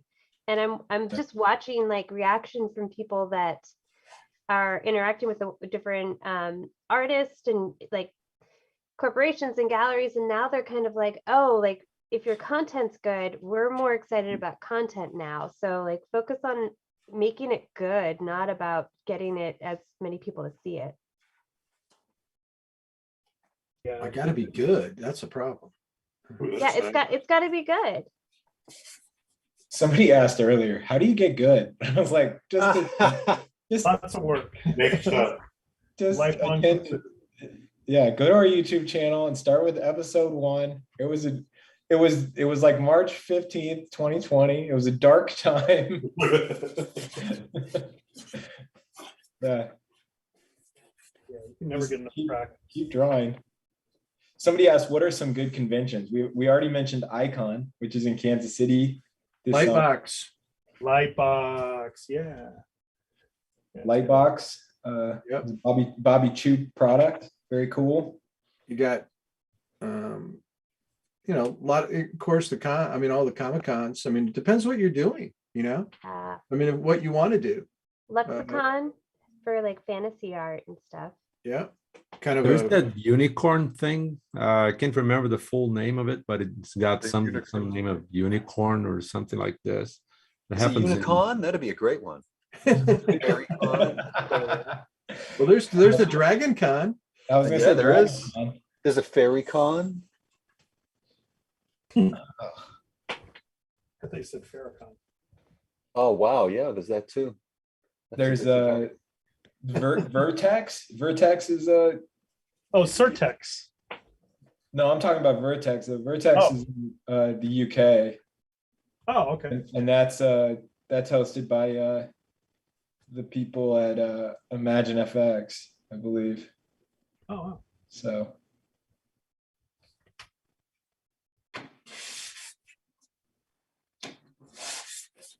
Well, if Spectrum was still happening, if they were still doing their live, I would say Spectrum Live.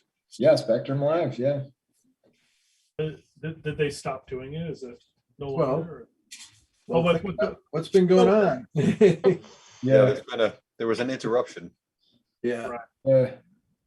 I think there's other things too, like, Society of Illustrators openings, the American Illustration Party. They're not necessarily conventions, but Well, One of the things- organizations. yeah, AIGA is a really important, I love going to AIGA because I meet all kinds of different creatives, and that's where some interesting projects come out of is, interesting collaborations, because it's not only illustrators, but it's art directors, it's motion designers, it's, a bunch of different people that, might be someone that you can expose your work to. The Society of Children's Book Writers and Artists is another great organization. One of the best chapters, I feel, not bragging, but we have an amazing chapter here in Michigan, and it's an amazing organization where artists and writers are like sharing all kinds of resources, especially if you're interested in, children's picture books and associated stuff. But that's a great organization. I'd highly recommend, getting involved in your local chapter of that or AIGA. Well, you really got to look at the organizations too. I mean, you got to pay attention to Society of Illustrators and Yeah. It This is something that I miss so much here in Brazil. We just, try to do something like this, but it just fails over and over again. I think there's something about our culture that doesn't favor that kind of, it doesn't prosper. I've been trying to do this for the last 20 years, but it's a different mindset here. Really? Yeah, it's just like you got to do something. You better do it on your own, and good luck. Interesting. It's so sad.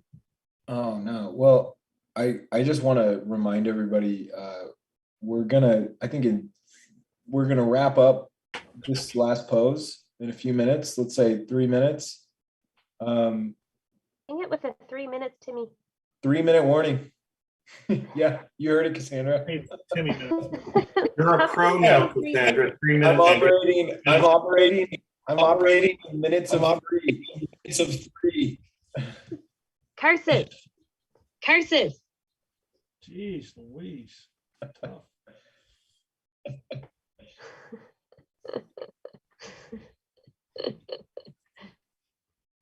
God, it's like Timmy. I can hear him now at a party. It's Oh, like, guys, I Timmy, think- it's time to go home, everybody.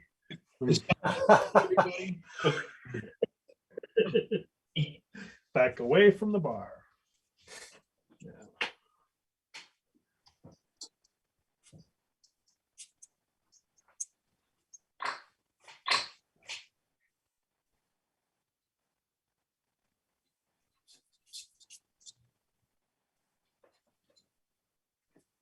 I've been watching Ozarks guys. I'm getting an echo from somebody. I think it was Cassandra. Yeah. Might have been multiple speakers though. So Cassandra, say something. Something. All right. Okay, that's I better. think it's fixed. It's all hope. I was gonna say I've been watching Ozarks because you guys, and the show stresses me out. Oh, it does. Yeah. So do they release those like per week or something, or? They've released the first. They're doing the last season in 2 parts. So the first 7 episodes were released, and I think sometime in the fall, late summer, fall, they're going to release the next 7, which will wrap it up. This will wrap Okay. up. Yeah, because there are awesome. no more. Burn through Yeah, the because first seven. there are no more. Yeah. It's the final season. Yeah. Yeah. I'm like almost at the Kind of end. like of Breaking Bad season did, two. you know, years ago. I'm where- like almost at the end of season 2. Oh wow, yeah, I'll tell you what happens, Cassandra. crazy. I'll tell you what happens, Cassandra. Well, now everybody's echoing here. Echoing here. Oh no. This is a major Zoom issue. It's Cassandra's mic. Issue. Cassandra, turn your mic off. Cassandra, turn your mic off. How about now? Betty, you sure it was her? How about now? No. No. Betty, you sure it was her? Not it. No. Nope. This is weird. That is so bizarre. Not it. Wow. All right, This is- everybody That just is stop. so bizarre. Stop talking, please. Everybody. I'm not hearing- Everybody just.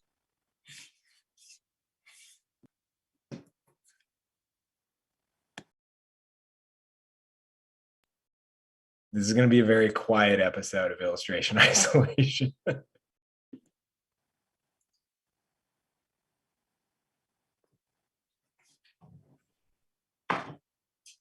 All right, so is the audience experiencing an echo for me?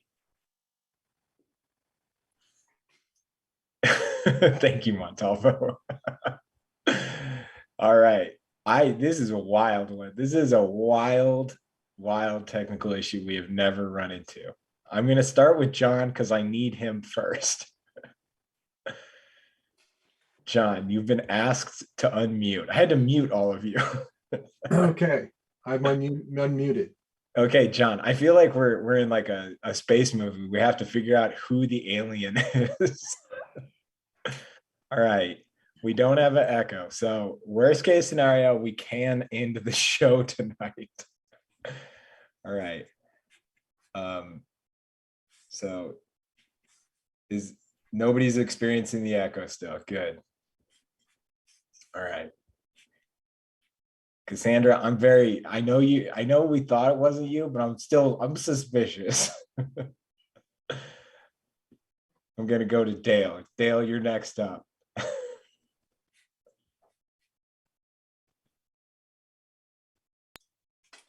Hello. Dale. Wow. Oof. Okay. All right. Everybody, I apologize. This is like a Zoom error. This is not a double mic scenario, which is the common echo issue. This is just craziness. Right. Don, you are up.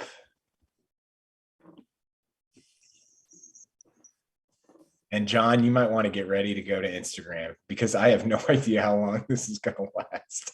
Is it me? Was it you, Don? I don't know. I mean, is it? You are sound getting- great. All right, perfect. Yeah. All right.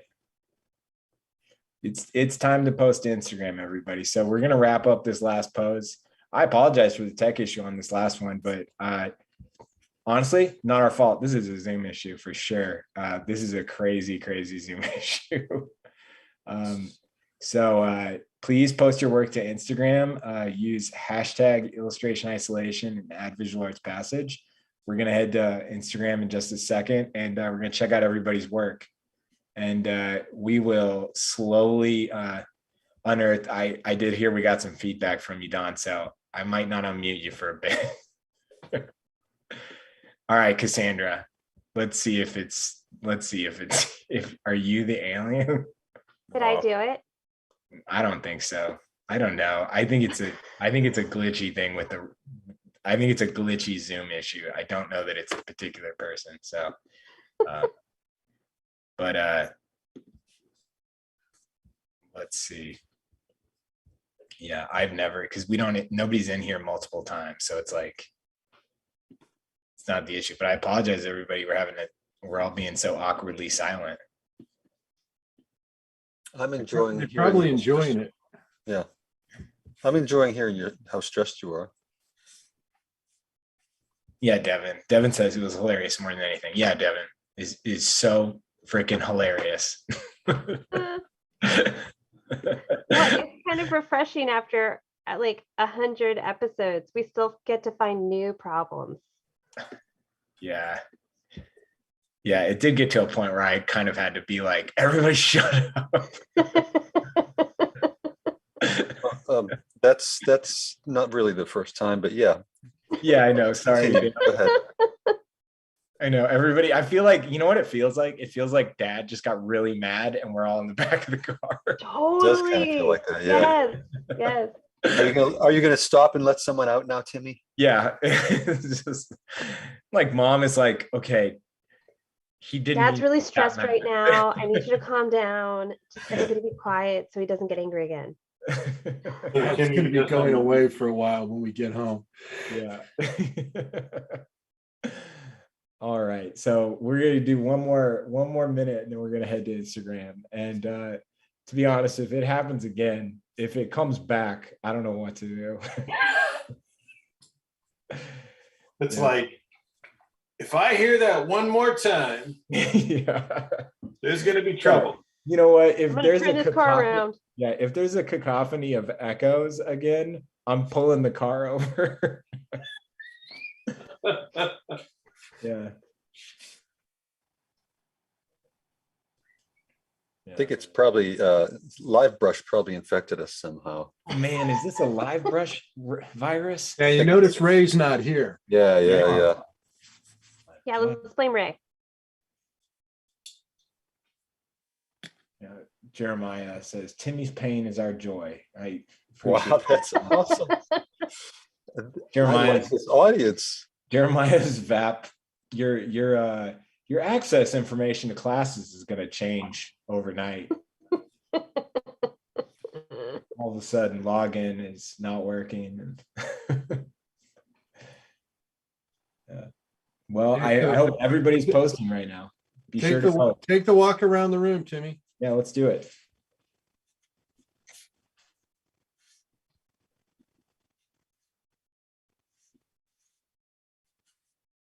A silent walk around the room. Yeah. We're all afraid it's going to come back. Yeah.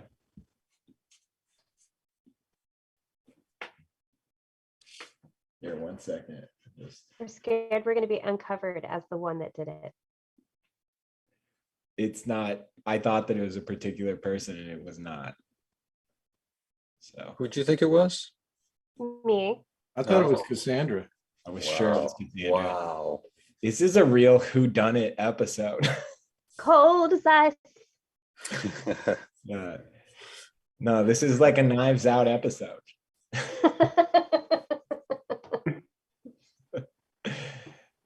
Yeah. All right, Dale. Yes. Looks great. Oh, geez. You're on such on the defense. No, I was killing time while you were getting your act together. I was like, okay, I guess we're done, but I'll start yeah. something else now. Well, everybody, please remember, post your work. I mean, you definitely already got Ringo down right there. Yeah. I know. I guess that's about it, right? Yeah. I mean, you got him. That's it. Wow. Awesome, Cassandra. That's amazing. Oh, wow, that's nice. Nice, Thanks, Cassandra. Oh, thank you guys. Even if you did screw up our room tonight, it's pretty nice. I feel really bad. Me and John immediately were like, it's Cassandra. What's up with that, guys? Yeah. All right, Don.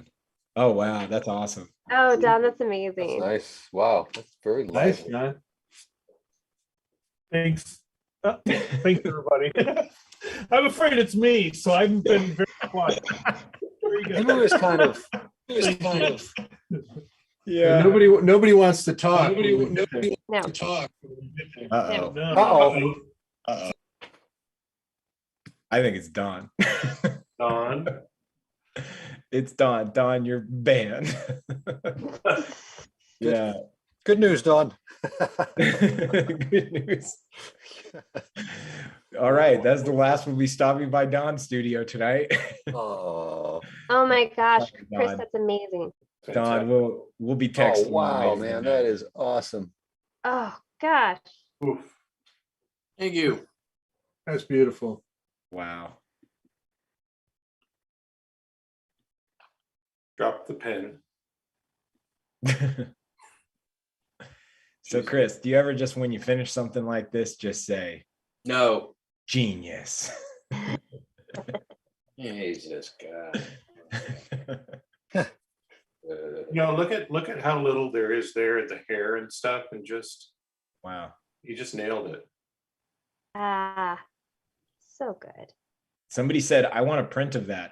I think if you go to cfpaint.com eventually. Yeah, tomorrow. Yeah. How do you get your work up on your site, Chris, so fast, it seems like? On the Etsy site, Yeah. Yeah. that's my wife. Wow. I take the picture, she does the work. All right. Montalvo. Wow. That's awesome. There we go. Nice. Boom. Ooh, I haven't seen, I gotta see it. There we go. Boom. Nice. Nice, Montalvo. Boom. You can unmute yourself, Montalvo. We've narrowed down. We know who the bad boy is. Wow. Don. I got it. Would that be me? Oh, you're good. This is great. Oh, wow. Lovely. Don, we're going to text you. We're going to say, we're going to send you so many nice messages after this. I know. We love you, Don. Love you, Don. Sorry, we muted you. Do you like Applebee's a lot, Don? All right. I think that we saw the whole room. Did I skip anybody? Bill, did we not go by your? No, Oh, I'm sorry, Bill. that's You didn't okay. do Bill, you didn't do me. I'm sorry. I'm flustered. Wow. Oh, cool. Yeah. Very cool. Thank you. That looks awesome. That's amazing. Super cool. Doesn't quite look like him. No, it looks like him. It does. It looks like a cartoon Beatles movie. I love it. Nice. Yeah, that's awesome. Thanks, Bill. All right. Whoa. Wow. Yeah. Wow, John. Nice. Dang. All right. So we're I a was little just drawing- behind. I was drawing from memory. I was thinking, what did Dale look like when he was? So we're a little behind because of the tech issues. So I apologize, everybody, but we're gonna hop over to Instagram right now. So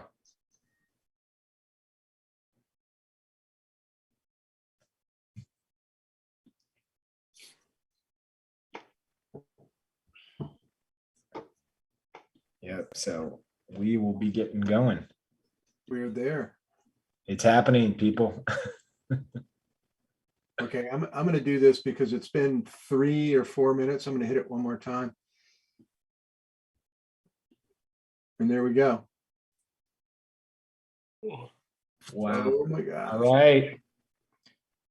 Yes. Who's that in the middle? I mean, not who did they draw? Who's the artist? That's so cool. That's Very, cool. very Steven cool. Kroniger, right? Yeah. Yeah, Wow. really nice. Yeah. Is that digital Really or? fun. So I got to rearrange here. Okay, here we go.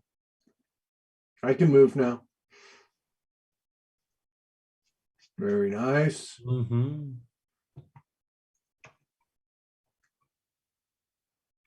I like the type. But we have to click on this one. And Chris, Looks familiar. that is awesome. Great. This is great. Yeah. Oh, that's awesome. Wow. Got it. You know, that's tough to get a likeness with that. That's really nice. Yeah. I got, well, all 4 heads. I got to do it.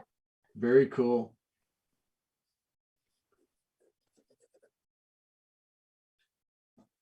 Nice. Oh, really nice. Oh, that's beautiful. I like that they said they have a new fondness for painting mustaches. Excellent. Oh, she said it was collage. Oh, that's awesome. That's really cool. Wow. That's a Good. fantastic one. Nice I drawing. like the one to the right of it too. Yeah. That's Cassandra's way of saying, click the one to the right. Yeah. Everybody's doing a really good job with likeness tonight. Really are. Ooh, that's a great one. That's really good. Yeah. Very nice. Wow. Good drawing. Spot on. Got the look in the eyes really good. That one. That's nice. Nice, Sienna. Sienna. All right. Left one too of Paul McCartney. Cool. Yeah. Look at that one. It's excellent. Wow. Very good. Nice blocking. Very good.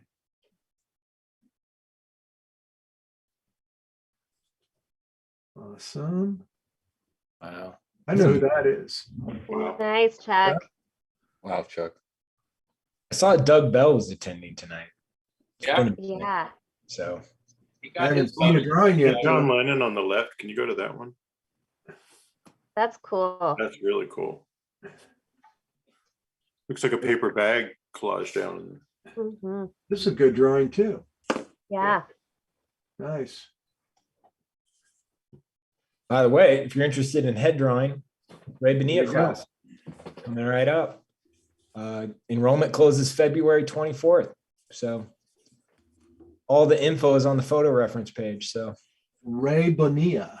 he's amazing. He's also one of my favorite people to talk with. I don't care much for him, but he's an awesome guy. Absolutely. Fantastic. They were talking on Live Brush about us last night, and Tyler Jacobson goes, John English is really nice, but Timmy is so mean. Seriously? He was joking. I mean, I think he was. Was he being serious, Dale? I don't know. I was in study hall. I was in this product. Drawing. Oh, nice, Gary. Thank you. Oh, wow. This is hey Bill, I got this right now. This is Gary Romano, right? That was Ray Romano. Ray Romano. Gary Romano. This is an excellent drawer. Gary Amaro. Gary drew with us this morning. Gary Amaro draws with us in the morning. Is amazing. So good. Julian. Beautiful. Wow. Good job, Julian. Ooh, nice.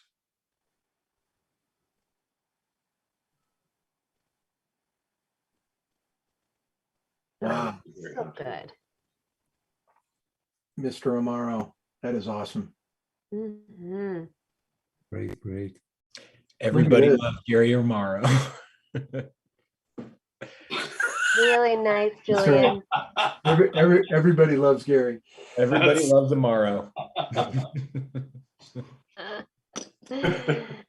And the dad jokes keep going. No, it's they're making fun of me because I pronounced his name wrong. Yeah. But But I it's still pronounce in dad everybody- joke land. I pronounce everybody's name wrong. So True.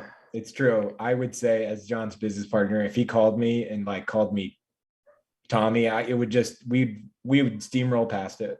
We would-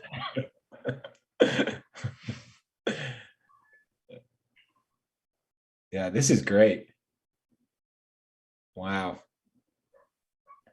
Ooh, Oh, wow. Really nice. Perfect. look at this. Sweet. Dang. Oh, that's so fun. damn. That's good. Yeah. I think we've got a lot of work tonight, by the way. So that's Timmy's way of saying go faster. Appreciate faster. Wow, Oh, that's wow. I'd love cool. to go to a museum with Timmy. Look Yeah. faster. Let's go. Come on. It's Seen that Picasso. Don't have all day. Chevy Chase at the Grand Canyon. Yeah. Exactly. Head bob and walk away. I am such a suit to all of you. You seen one from here, you seen them all. Yeah. Man, everybody's doing such a good job. Look at this. That's a nice design. Beautiful. Yeah. Ooh. Really leaving that undone at the top. That's really well God. done. Mm-hmm. It's one of the things I love about what Gary's doing is where he leaves things out. Oh, yeah. Very fun. Really nice. One of the hardest thing to do is when to stop. When Good to job, do something AJ. else. Yeah. JJ. Look at this. That's got to be Devin. Ah, Oh, yeah. Nice, Devin.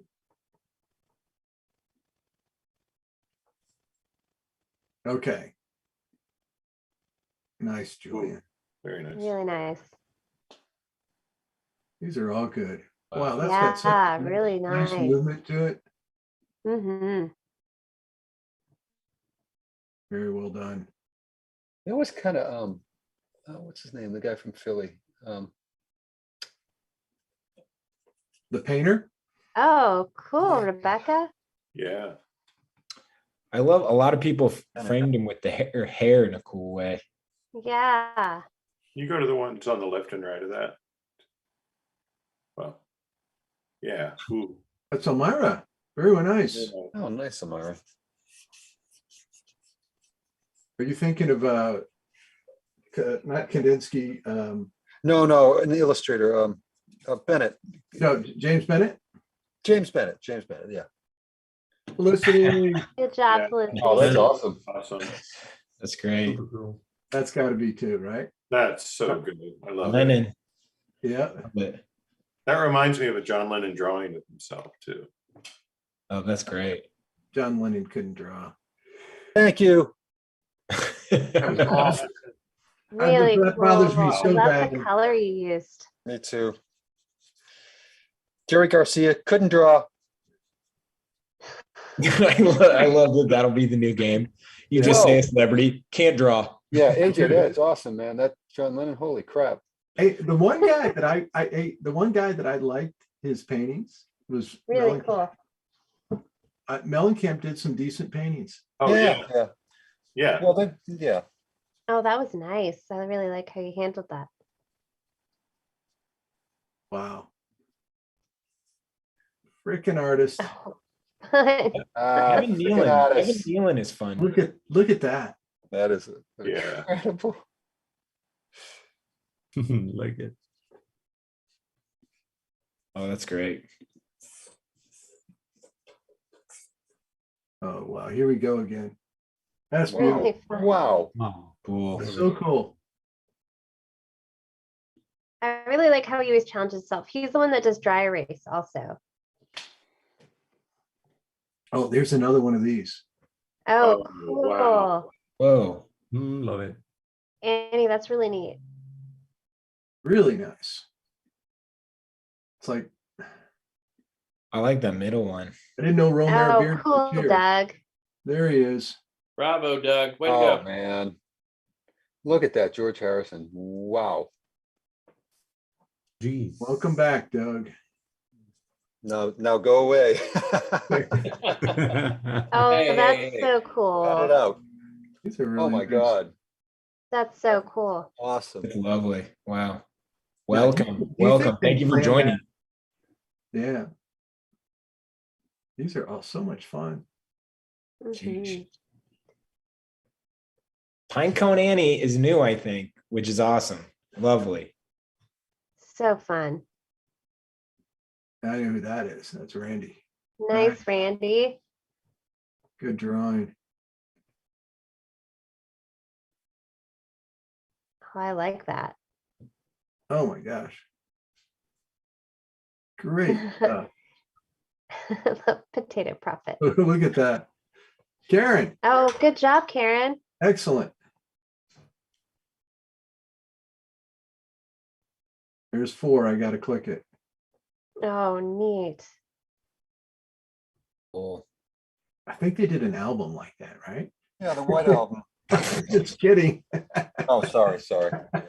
Uh, Yeah, being a know-it-all. Good job. Like, John, you idiot. That's fun. Yeah, it is fun. wow. Oh, Chuck, that's Good one. lovely. Of all the Beatles, who had but John Lennon had the worst mustache, right? Oh, He didn't have a good mustache, right? Fine, it's fine. When he wanted a mustache, it's fine. Oh, he did? Oh, that's yeah. cool. Sergeant Pepper, he had a mustache. Yeah. It was a good one? With They the all short had hair good- and the mustache. Yeah. What are the odds that all Kelly, I four really guys- like that. all four of them had great mustaches. That's just not. I love that. That's a great statement. What are the odds? Like, I mean, it's almost the odds that they all were Ooh. they all were iconic musicians, you know. yeah, Oh, met- really? Very nice drawing. who met with Yeah, it really is. It's a Kelly, great that's song. beautiful. Yeah. Wow. That's Dale, really it's like cool. it's a Gladwellian fact. It really is. I gotta see this. Very nice. That's awesome.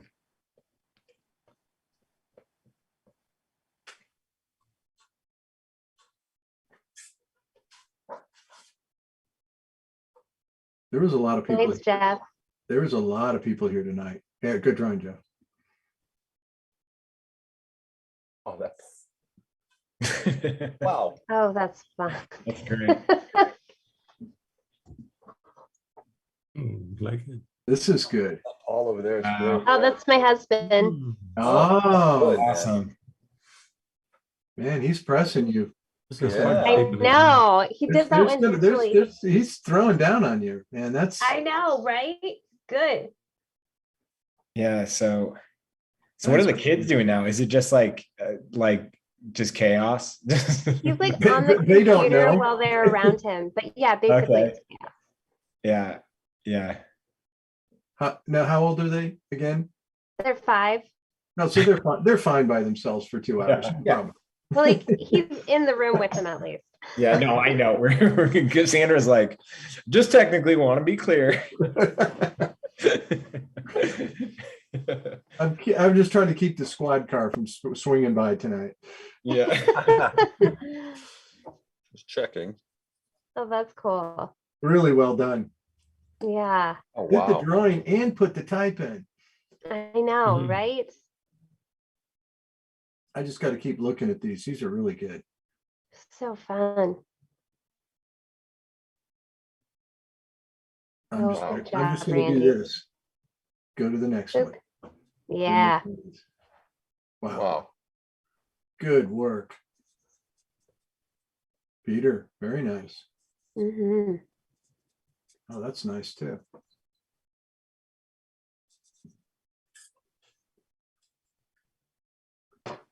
So many different interpretations. Ocean, Hmm. nice Ocean. Good Ocean. This is nice. Oh yeah, Of course, Don's really nice. Don's beating his chest on this, saying, "Oh, that's my student." But that's okay. Oh, Nate's so good. He is. Very good. Awesome stuff. Beautiful. You guys still getting the echo? Love the color. I don't think so, but I don't want to say it too soon. Timmy, I could see Timmy shaking his head when I said Don's name, and he's like, "Oh, he's gonna talk. He's gonna talk."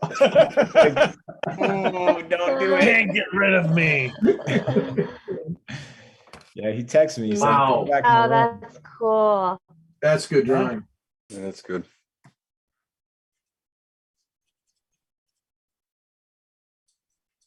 I'm wow. sorry. There's just so many of them. Yeah. Wow. Oh, that's a nice one. Oh, that's Everyone's had a great night. good reference. Yeah, good job. Definitely. I will point this out to everybody. Did you notice it was all black and white? Yes. Thank you. Yeah. At least I think it was. It was this morning. Did I I Yeah. colorized all of them, John. Black and white. Thanks, Timmy. Yeah, I colorized them before I posted them. It just makes it easier. Yeah. All right. Oh, that's fun. Okay, I'm not going through that. Yeah. Oh, I love that Thanks, too. Jeff. Yeah. Wow. Wow. This is amazing. Wow. Oof, so many people tonight.